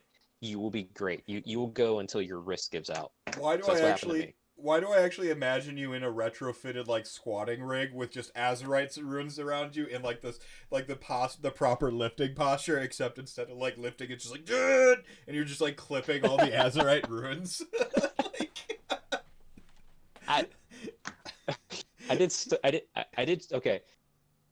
This should be disheartening. I built and painted 550, I think, Azurite ruins. And we used, I think, less than a third of them at the event. I was just like, I did so much, and we're not using them all. I wanted to use them all. But it means we're already ready to grow for coming years, so. That's perfect. Yeah, I mean, look at that silver lining there. Yeah, Nova, I heard stuff at Nova, and of course Nova was one of those ones where they teased my precious Bone Reapers, so it's got a soft place in my heart for that reason alone. Yeah, it's those mold lines are the death blow after they're clipped. I've got a box of 2 boxes of Azurite runes actually myself from when I tried to run the tournament that I was a little out of my depth, and I've learned the lesson, and rather than just walk away from the game, though. I've decided to make another run at it myself. So thanks to some encouragement, You could do it. coercion You can do it. from Brendan there. So Keep it up. Keep it up. yeah. More on that to come in January, February. I'll actually put Nice. down once I get a room fee put down, then I'll actually go ahead and announce some stuff. So. Nice. Looking forward to that. So yeah, I've talked about it a couple times on the stream. I'll just kind of recap. It's probably going to be a teams event, and after I've consumed tournaments now for like over a calendar year straight, I know better the tournament I quote unquote want to play in, and also the tournament that I think will fit nicely in that part of the calendar. So I think those are very important distinctions. But I'm thinking a doubles event actually. I love the doubles format, because like as a I do think of myself as an ambassador of the game, more than anything else. You know, I'm not the hard boiled like jawbuster on the tabletops. I really think of myself as an ambassador. I think RantCast is an olive branch to people to come and play the game. Like, I think doubles makes for a very good ambassador format because you have two players to kind of share the burden of and the pressures of what could be a daunting task of going to your first tournament. But also on the advanced tier, you also get power couples that maybe don't get to play together, or you get to go play with your best friend that you haven't seen in a little while. You get to come up with like ingenious weirdo lists or like stupid themes, like what me and Haywo did at Holy Havoc. We were Beast Chaos Raiders. So right. I was Beast of Chaos. He was a Beast Claw Raiders. So we were double beasts. Like it, I think there's just like I just think it's a lot of fun it's a fun forward format, but you can also be pretty competitive with it. So. Yep, absolutely. It's a good format. So that's the plan. Plus, it's easy to get extra players with fewer tables. So as a first time event, quote unquote, first time event, I think it'll be, yeah. So that's the plan for me. Look forward to seeing it pop up. Yeah. I'll plug it. I'm gonna start small, but have bigger ambitions to grow going forward. The idea is to just have specific goals early and a plan to get there and why. And I know the why is apparent in it. So. All right, man. So yeah. Go ahead. No, after you. Yeah. Enough on my self-promoting a thing that's just exists in ether space. But it is your show. You can promote as much of yourself as you want. Yeah, I suppose. I guess if I must. If you have to. If I have to, yeah. So this M&M Wargame here, I wasn't doing research or anything. I just saw some stuff. You've got this actual blog post over on your website, strengthhammer.net.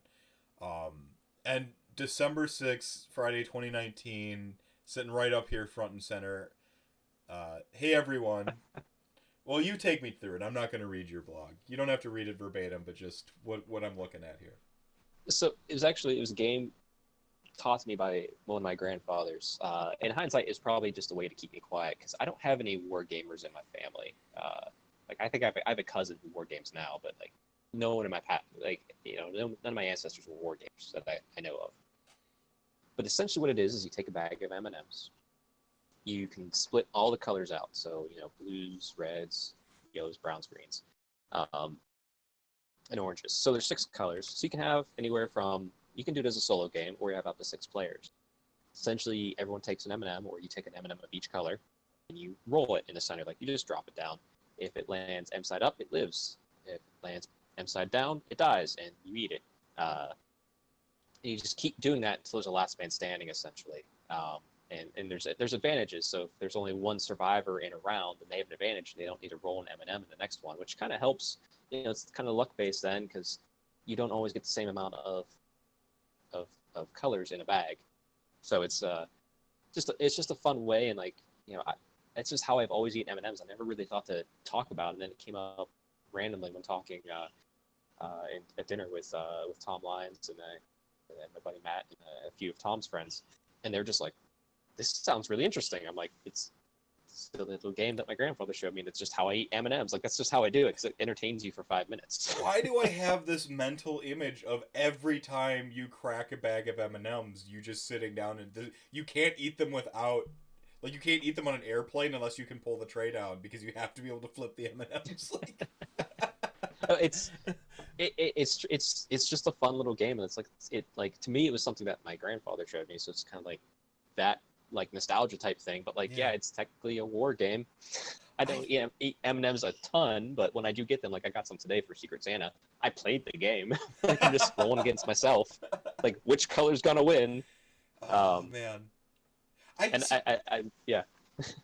I think there's something like purely excellent about this because I mean I can remember, I think most kids did this. I was a little bit more of a Skittles kid than an M&M's kid, but I've come around to M&M's as an adult. I would separate all the colors out and I would choose my favorite one, and I'd have to eat them in a particular order to make sure that like I always had my favorite one last. This is a way cooler version of that. There's rules now. They can battle to the death. Yeah, you've made it into a battle to the death, and that's just fucking genius. All right, man. And we were laughing a little bit because it was kind of like you could bring in the different types of M&Ms like peanuts and peanut butter, but that's more narrative and open gaming because they're not balanced. Because they're just random shapes. Right, they might flip differently because you've got like a roughly oblong, sort of disc with the M&M, like so it's gonna flip one side or the other. It's roughly balanced, whereas with the peanut M&M, it's more of an egg shape. It's lopsided. It's just I feel like you could have like a weird distinct advantage, like a loaded die situation. AOS coach 100% disagree. Green Skittle is worst Skittle. They changed it from lime to fucking green apple, and it is disgusting. Not disgusting, but is by far my least favorite, and people who like green Skittles are trash humans. The hottest of takes. Yours was spicier earlier with the Game of Thrones versus My Little Pony. I had to do something. Are we doing this? Man. Frank shouts in chat. Oh no, this is where we've split the AOS community over candy. Yeah. This is the end. Beginning of the end. Cause get fucked if you don't think root beer or orange is the best.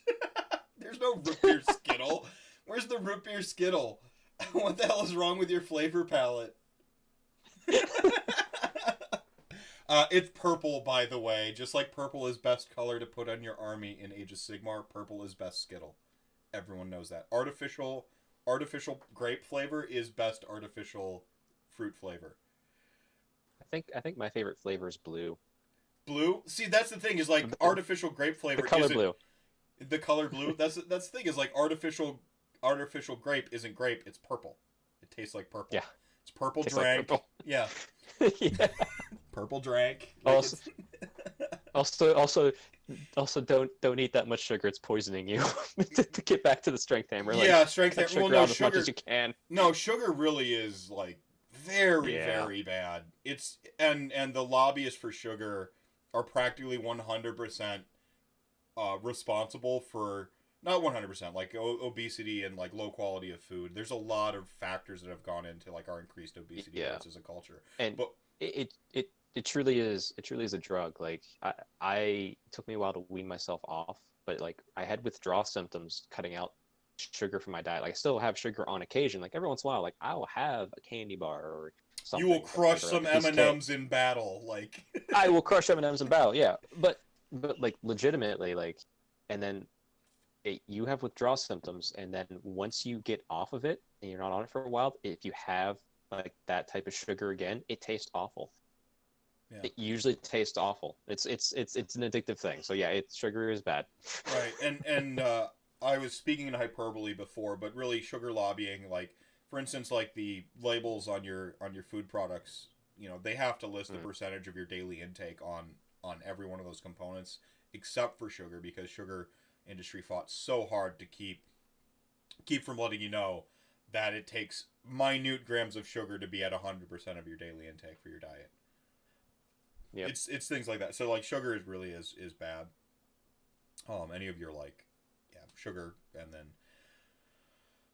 but we know that, I think, and it's just a matter of, if you want to get rid of it, if you want, good stuff in, good stuff out, just Yep.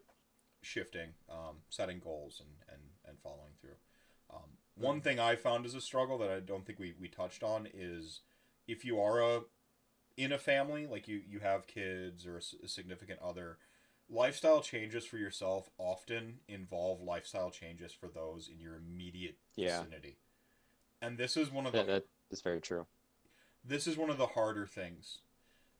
It's one thing to like go to the gym and try to generally be healthy, but if you're changing your diet, and you like, I love cooking, by the way.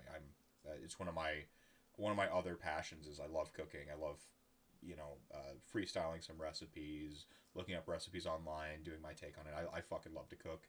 It is one of my pipe dreams to be on a cooking show someday, as like an amateur on like Chopped or something like that. I would love to do that, or like a barbecue off. So like that's just one of those things I love to do. I cook for my whole family when I cook. If I get home from work, especially in the summer when I'm working 12 to 14 hour days, I cook fast garbage, like it's quick burgers and, stuff like that. And so I have to reshape my, like, the entire, when I reshape my diet, I'm reshaping the diet for my whole family. Now, the other side of that is my family is now getting healthier too. And so like there is some positive to be in there. But like if you have a spouse or something, someone in your, it could be a roommate, well, maybe not so much roommate unless it's a pretty intimate like roommate situation. Don't get me wrong, I've like had roommates that are like my fucking brother. But like if you're changing your diet, you're usually if you're in a family or type situation, you're probably changing their diet too, and you're going to need their support. Yeah, I'm the same way. I love cooking. I cook the meals for my house. Meal prepping will go a long way. I guess first and foremost, I meal prep my breakfast and my lunch every single day. That way I always have food, and I'm never having to scramble and just throw garbage in me because it's like, oh, I forgot to, boil my eggs for my hard-boiled eggs, so I'll just eat this Pop-Tart. That's where you can plan ahead. Like if you're going to practice your army, you're going to lay your clothes out for the next day, you might as well make your food. But yeah, like, and then when I did change diet, and I did a pretty strict keto diet for a few weeks. I told my wife, like, this is what I'm going to do because it's going to change us, but it just made us both better, eating less carbs. And then after a while, she's like, I kind of want popsicles, but like, so I got her popsicles so she can have a popsicle like after dinner, like a real fruit popsicle, not just pure sugar one, but I didn't have to have it. So it's like you have to remove some things for both diets, but doesn't mean it has to be completely different. Right. Yeah. And it's important to like kind of be on the same page though. Like, hey, there's ice cream in my fridge right now. I don't eat the ice cream. Like, my third day on keto, I was talking to my wife on the phone over lunch, and I was just snapping at everything. Like everything was making me mad, no matter the simplest things. And she knew what I was going through, and she was so supportive. She's just like, I'm going to get you a few blueberries to eat tonight because you need to have a few carbs. No carbs is not good for you. Like she wasn't mad that I snapped at something stupid. She knew where I was at and what I was doing, and it wasn't me. So it's like, withdrawal. It's withdrawal. Communication. Communication is the key to everything. Absolutely. Yeah. So anything you think we missed? Anything you want to revisit before I move on to strange questions from strangers on the internet? No, I think we hit pretty much everything, and if we missed anything, it's just an excuse for me to come back up. Yeah, anytime, man. You just let me know. I will move some of these chumps off the schedule for next January or February. So the first question I have to ask, I actually already spoiled this one for you, but if Sigmar and Marathi open a CrossFit, and I suppose it might have to be like, to really entice you in, it's got to be like gym plus CrossFit studio. Would you go to their gym? 100% yes. 100%. There's no doubt about that. What I type would of be there. what type of Age of Sigmar themed CrossFit training do you suspect would be on the docket? I'm pretty sure Sigmar would definitely be either a strongman type or a powerlifting type, and Marathi would be the CrossFit coach. Right. And I see Sigmar being encouraging, which if you ever watch strongmen or powerlifters, they're always very encouraging of each other. No, they are in CrossFit too, but in CrossFit, it's very hard. It's very difficult, and you're going long periods of time. And I would be so afraid of Marathi that I would finish every single workout as fast as I could because I'd be very afraid to not to. The fear of Marathi would be a good motivator, and the encouragement of Sigmar would be a good motivator.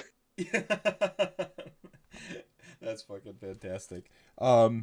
So like we already actually answered Alex's question from earlier with basically tense those glutes when you're leaning over a table. That'll help alleviate some of your back pain.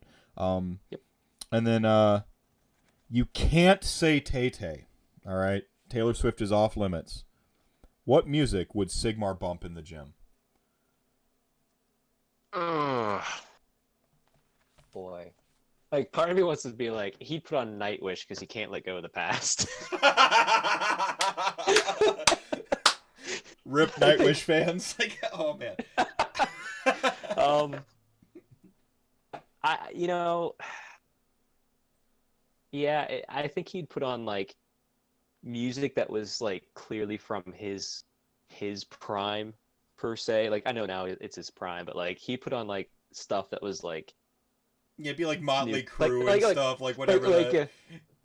Like Billie Eilish will have no idea who it is. let's keep topical here. Oh man, yeah. Well, that's what I call Franzi and Monk hymns 54.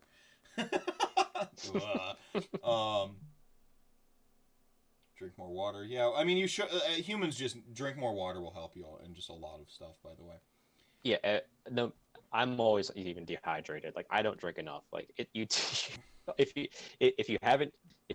you thought you drank enough water, drink more water. Yeah. I work outdoors. I have no option but to continuously like slug water. Yeah. He listens to Metallica, says Coach. Okay, I could see that too. Yeah, but old Metallica, not the lame Saint Anger. Like he goes and works out at the gym, and then when he's like leaving the gym, he's on like a Facebook argument on his phone about how like old Metallica is the best and new Metallica sucks. He's like he's rocking out at the gym, air guitar. Yeah. Ride the lightning. He gets it. Yeah. And then I just so Ilariel clearly doesn't skip leg day, but what do you? Right. What do you think her leg day entails? Oh, she would. I mean, she's not really going to be like the Instagram model type, so she's not going to take so many pictures. Right. But I figured she'd probably go in. She'd probably start with, obviously some stretching, but I think she'd probably start with deadlifts. She'd probably be a sumo deadlifter, and then she'd probably go straight to like she'd be a high bar back squatter, but she would turn around and she would crush front squats as well to really hit those glutes and get them just huge and just pumping full blood. And then she'd probably end her leg workout with like a 2,000 meter on the rowing machine to just really get that blood into those legs. I bet she does yoga too. Like she strikes me as the type who would do yoga. I mean, that's the major thing. Yeah, I do yoga. I used to do it every Friday. Now I do it once every few months. But yeah, yoga is great for you too. Stretching is great. Yeah, Lulu's she got really deep into yoga and has had yoga withdrawals, and because she's the yoga studio she went to closed down, and no the yoga studio she went to closed down, and she just like her doing yoga versus her not doing yoga, you can see the personality like changes. So, but yeah, your point. Keep in mind, there's multiple types of yoga. Like there's the type that focus more on the mental. What I do, which is taught my gym is called Yoga Flow, which is a lot more about movement and speed and like a very light kind of endurance type thing. So like there's different types of yoga. Like it's crazy. Goat yoga being the goat yoga, or the yoga most preferred by Beast of Chaos players. Yes. Yeah. All right, so shamelessly self-promote everything you need to self-promote. If you wanted to ask me a weirdo question from the internet, feel free to. Weirdo question. When are you going to start working? When am I going to start working out? Yeah. When am I going to start working out? Are you inspired? I feel that I had a hidden agenda on bringing you on tonight, because I've had a number of false starts on working out. When I was younger, I was a big swimmer, soccer player, runner.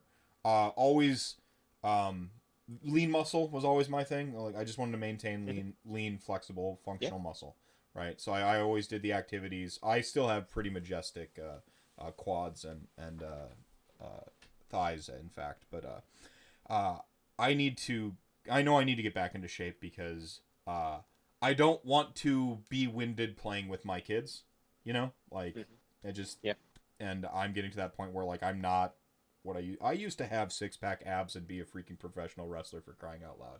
I'm not there anymore. And I've had a couple false starts. I got into vintage bikes for a little bit. So I have like a Schwinn. Then this summer hit, and I always made those excuses, which is the trap of starting. And I know it's excuses, right? Calling it as it is, not just going, oh, it's an excuse.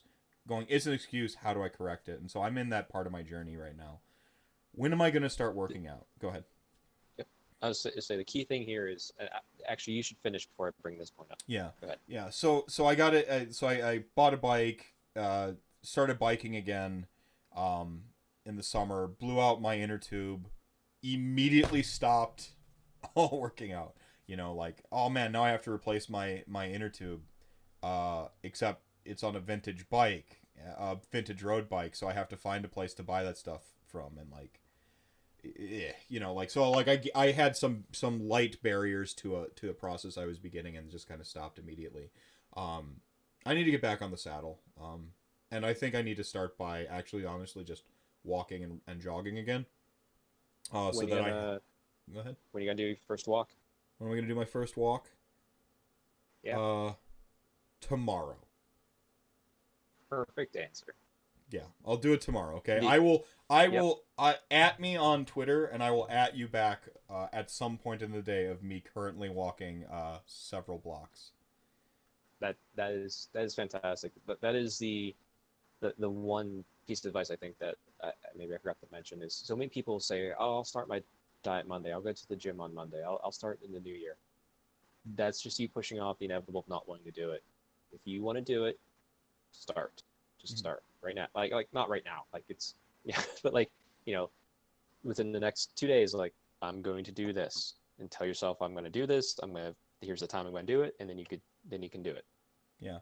I'm probably going to start with a walk run, actually. So I'll switch into my layers that I have for biking, my Under Armour and stuff, and I'll do a walk run, because I get winded running too long, and the idea is I want to run a mile without getting winded again. I want to, I don't look like I'm out of shape, but I feel like I'm out of shape.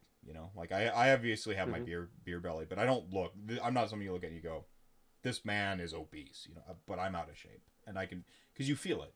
You feel when you're not right, and I feel I'm not right. Yep. So. That's awesome though. I can't wait to see it. Right on. Yeah. All right. So, man, anything you want to remind people of to follow, to look forward to, like Nova, for instance? When again is that? Nova is going to be Labor Day weekend every year. I think that's kind of later this year. I don't have the exact date in front of me, so I apologize. But if you just go to Nova Open, just Google that, you'll be able to bring up all the details as it starts getting fleshed out. I would ask if you like who I am and you don't already follow me on Strength Hammer, or it's at Strength Hammer _, and that's on Twitter and Instagram. So yeah, definitely follow me there. you probably actually like I don't have many people on Instagram following me, but you probably get more because just the stories function is just so easy to just do more stuff with it. So maybe if you follow me on one, think about following me on the other. I try to mix up the content a little bit. Outside of that, the only plug you really have is just it's a rough world out there. So just definitely spread love and realize we're all human and just kind of just do what you can to do good for one another out there. That's my plug. Yeah, perfect. And now I have one final question for you. When are you going to start making content again? Dang it. I am going to lay out the video format. I will do it Sunday. I have free time Sunday of that topic I talked about the magic in the mortal realms and kind of like talking about the specific magic. I will do that as a video series, and I'll start laying it out Sunday. Yeah, you did that. You did that take, and I thought that was absolutely brilliant. The Magic in the Mortal Realms. So yeah, perfect. All right, you are chat gang. Thank you so much for joining us tonight. Thank you for contributing to the discussion. Chuck, thank you so much, honestly, sincerely, for being on here. This was a blast, man. This was a blast. Thank you for having me on. This was a lot of fun. All right, we'll do it again sometime. Good night, everybody, and remember, people are human. Start from the love. We'll figure it all out from there. Good night, everybody.